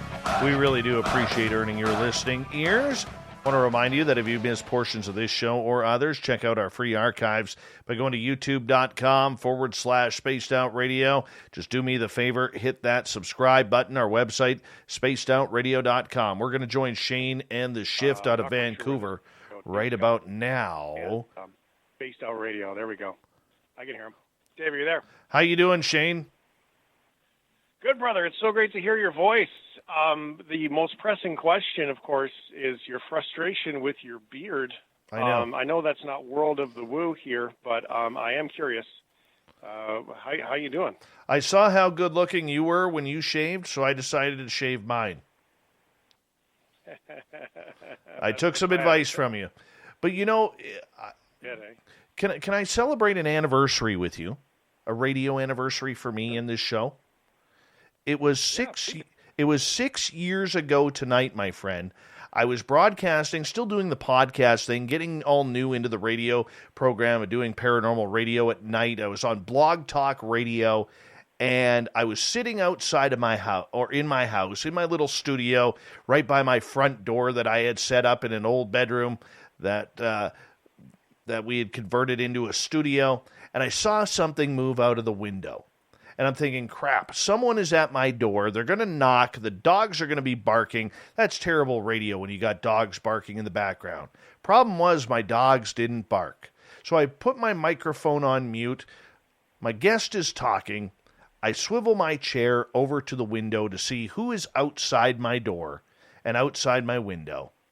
And lo and behold, my eyes focus on the darkness outside, and there is a giant gray head with almond-shaped black eyes, a gray alien standing on the other side of my window.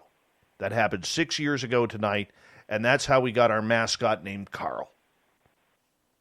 Carl. He needed a name. It sounds like a great name for an alien. Why wouldn't you call him Carl? Exactly my point. Wow. Exactly. 6 years ago tonight. Has Carl come back to you since, or was it like a one-time visit? Once in 2018. And I actually... Do you remember the movie Signs? M. Night Shyamalan? I'm not big on movies. Okay. Watch M. Night Shyamalan's movie called Signs. It's about ETs and aliens coming down. Mel Gibson's in it. Joaquin Phoenix. But during that movie, there's a famous shot of a kid crawling on top of the car, and he's got this baby monitor, and he hears this sound, this type of sound, like they're talking over the baby monitor. The last time that Carl was at my house, I actually heard a conversation up my driveway and in my backyard of this. It's kind of weird. That's serious woo right there, Shane. Serious woo. That's real, like in the real world of the land of the woo right there. Well, it's great to hear your voice, buddy. Thank you. Glad to have you here on the program to chat and visit. I love this part, and the audience loves this part of the program too. So where do you want to go here today? We chatted about it. We sort of shared with the audience about new sightings and new videos about the UFOs. So do you want to go there first, or do you have a different idea? No, we can go wherever you want to go. Do you want to go to the American report or the Canadian report?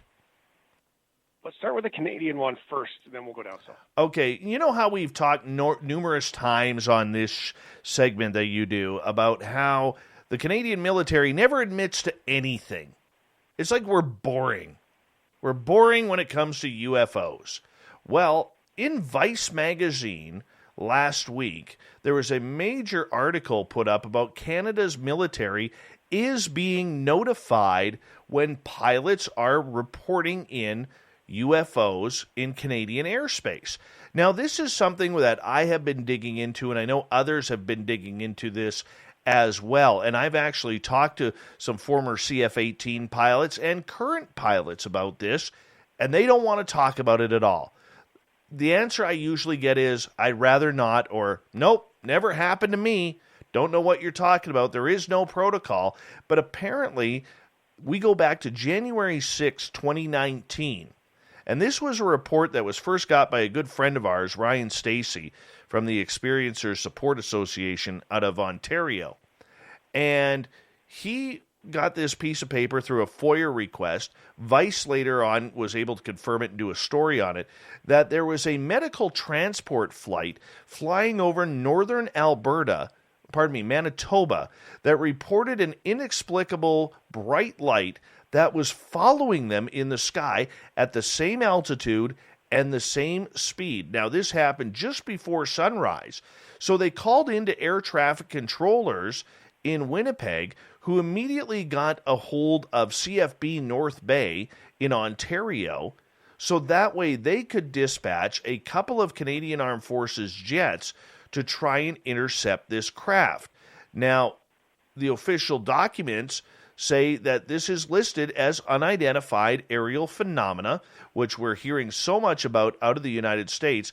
And I'm going to quote from this article here. It says, the document confirms that the Government of Canada, the Royal Canadian Air Force, and seemingly NORAD have a process for reporting sightings of both unidentified and identified flying craft. Now, this quote was made by a gentleman named Professor Timothy Sale out of the University of Toronto's International Relations program, so this is starting to get attention up here. However, once again, no follow-up with any politicians, and the two CF-18s that were able to intercept this craft, they were in the sky, and they followed it for about 3 minutes.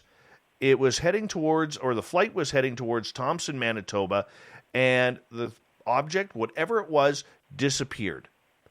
Just vanished in the sky. NAV Canada is where all the UFO reports in Canada seem to be going, and they seem to be taking real interest in this subject, and we knew that going into the past, that they don't talk about this, but they do have a certain section there. Transport Canada is also involved on the UFO front.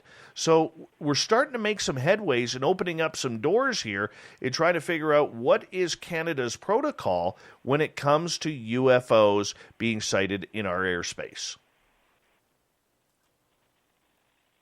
So what are they supposed to do? I mean, if it just sort of vanishes, do they take pictures? Like, do they? I mean, I don't even know, where would you start?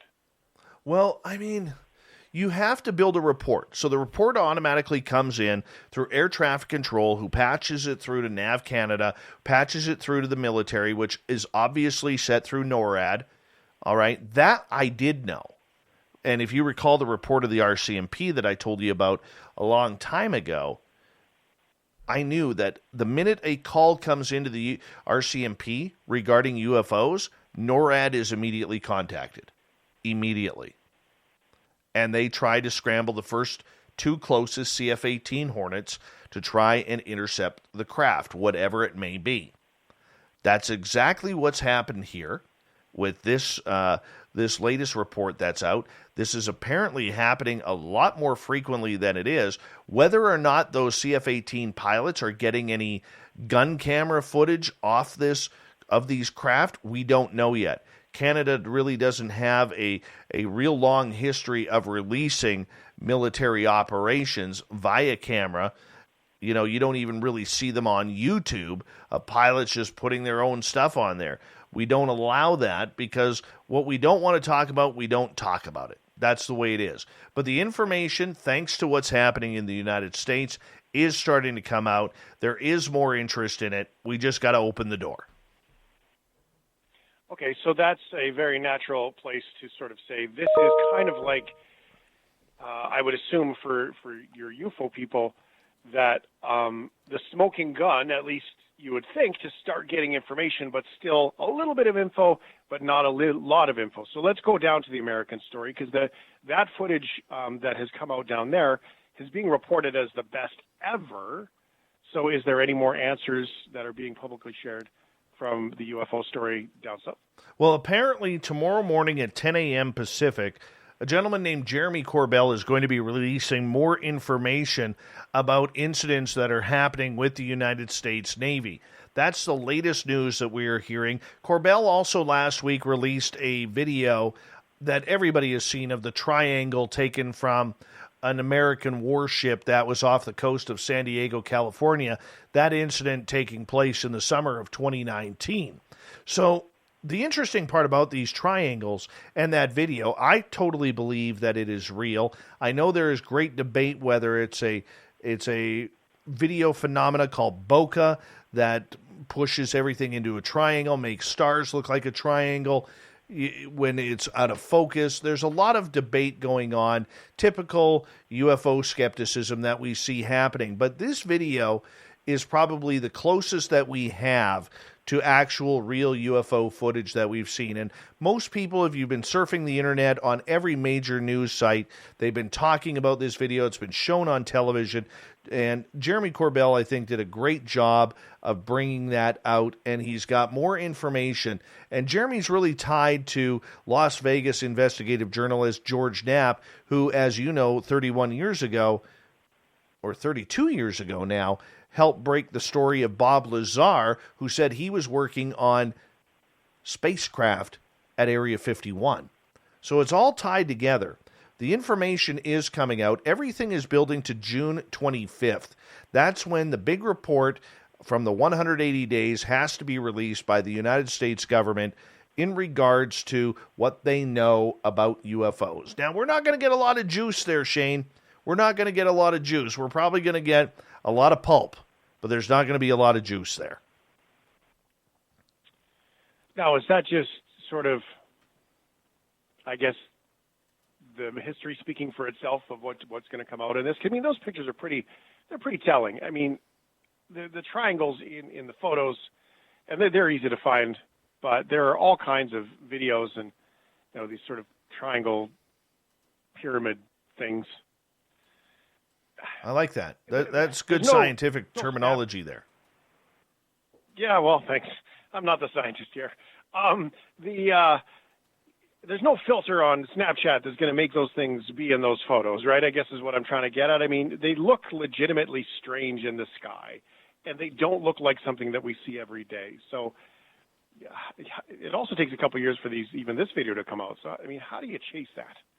Well, the only thing that you can do is take their word for it. Now, with this latest video of Jeremy Corbell's, it has been confirmed by the Pentagon and their spokesperson, Susan Goff, as being authentic, that this is unidentified aerial phenomena that we are seeing. I expect a few more of these types of videos to come out before June 25th and even after June 25th. But we have to realize, too, that with the American government, they can cover up absolutely anything. Any country can. We can do it here in Canada if we use the terminology national security. So we're not going to get the good stuff. We're not going to find out what happened at Roswell in 1947. We're not going to find out what happened in Phoenix on March 13th, 1997. We're not going to find out what happened at Shag Harbor, Nova Scotia on October 3rd, 1967. We're not going to find out that juice. We want it, but I mean, if you think about it, if they do have downcraft, if they do have alien bodies, or even live aliens hanging out at Area 51, maybe there's an alien bar there. I don't know. I hope so, right? Because that's a bar I would like to go to. If they do have that, they are not going to give it up for national security. They absolutely will not. Remember, there's 7.8 billion people on this planet, and a very small amount of those people are actually ready for any type of extraterrestrial presence. Are you concerned that it takes a couple of years for these videos to, air quotes, be leaked? Because, I mean, this particular video was a couple years old, and it got leaked out and got into the hands of the reporter. So, is that concerning in the study of all this? Well, I think they're being leaked for a reason, because from what I'm hearing, there's a great debate going on at the Pentagon and in Washington, D.C. as to whether or not to bring this information out. Half the side wants it all out. Let's just tell the people. Tell them what we know. The other half is like, no, can't do that. They're worried about the economy. They're worried about religion. They're worried about suicides. Well, how is this going to affect absolutely everything? This is what I'm hearing in the background. That's the big key right there. So the people who want it out are getting out what they can. The people who don't want it, well, they're trying to put the brakes on everything because they don't want the story out. You got to realize, and your audience needs to realize, whether they believe in this phenomena or not, there's some real big shots in Washington, D.C. right now who are having this conversation. And they want to know, what is our role? What are we doing about it? What can we do about it? Is this phenomena stoppable? Is it a threat? And people need to start paying attention, because this is a story, Shane, that is not going away. I agree with you there. I always wonder why. I mean, if I saw one today, the very first thing I would do would be to text it to you. Thank you. I don't know how you could contain that, right? I don't know how you could contain that excitement of going, oh my God, you won't believe what I saw. In today's social media world, how it doesn't come out sooner. But I guess, you've sort of shared the politics behind getting exposed and kind of getting beat up by it all online if you just throw it out there. So, I get that part too. So it's got to be hard to navigate, dude. It very much is. But here's the question that needs to be asked. I know we're running out of time. Why now? After 70 years of cover-up since Roswell, why now? There's no reason to bring it out. There's no reason to say that we need to get this to the public after 70 years of cover-ups. There's no reason for the videos. There's no reason for the Navy to talk unless something is about to go down. And my belief on it is something is going to go down. We just don't know what. So the big question that everybody needs to ask, every journalist needs to ask, is why now? That's a great point. Dave Scott, spacedoutradio.com. Check out his stuff. He's got the podcast and the show. David, it's great to hear your voice, brother. We'll talk much fun. Thank you. We'll talk to you next month, my friend. Why now? Let's get to the news, shall we?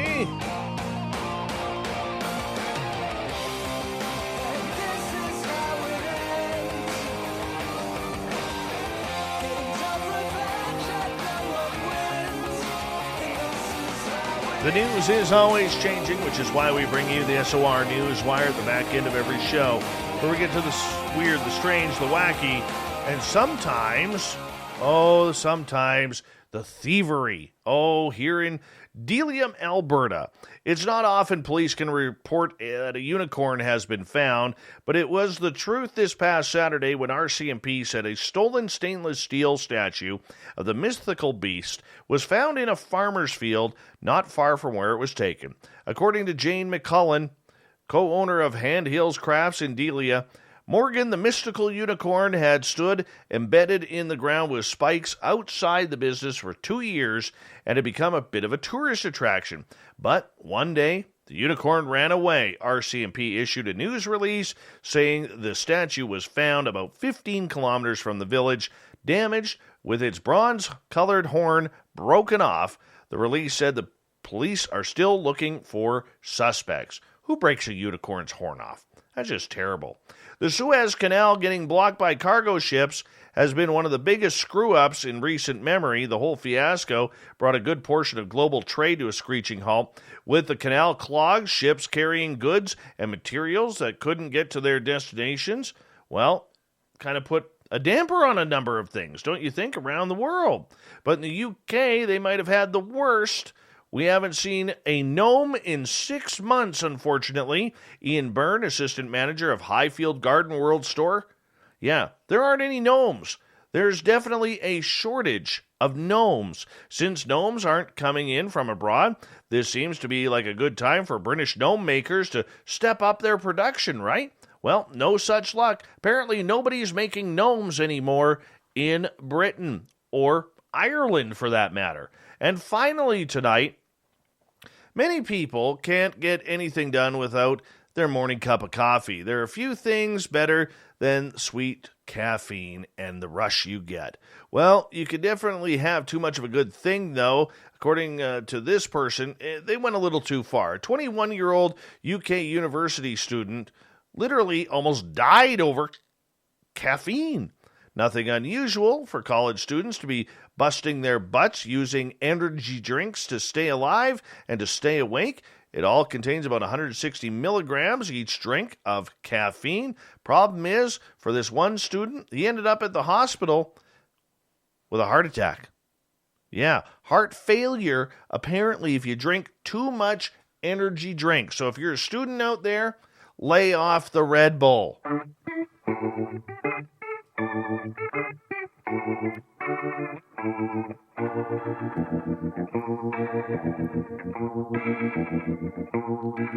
Thought of the Dave happens every night at this time, where we ask a question on our Facebook and Twitter pages, then read your responses on the air. Today's Thought of the Dave, it's the 6th anniversary of Carl the Alien showing up. Tell me about your encounter. We got time for one. Mary Beth gets the time.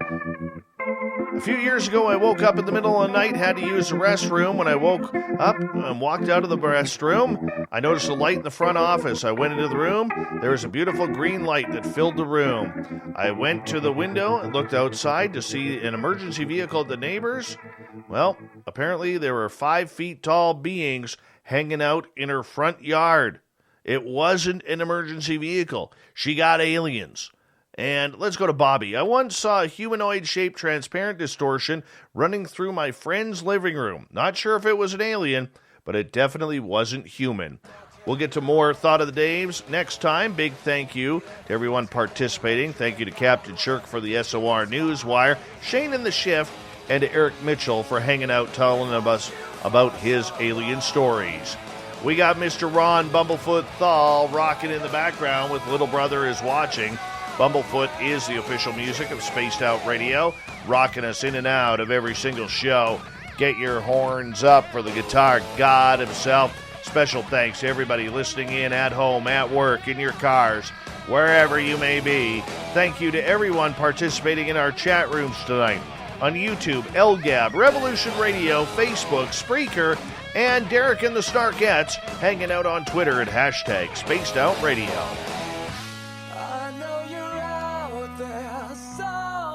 Remember, this show is copyright by Spaced Out Radio and SOR Media Ventures Limited. Thank you so much for choosing to share your evening with us, because together, my friends, say it with me, we own the night. Mr. Bumblefoot, we need a favor. We need you to take us home.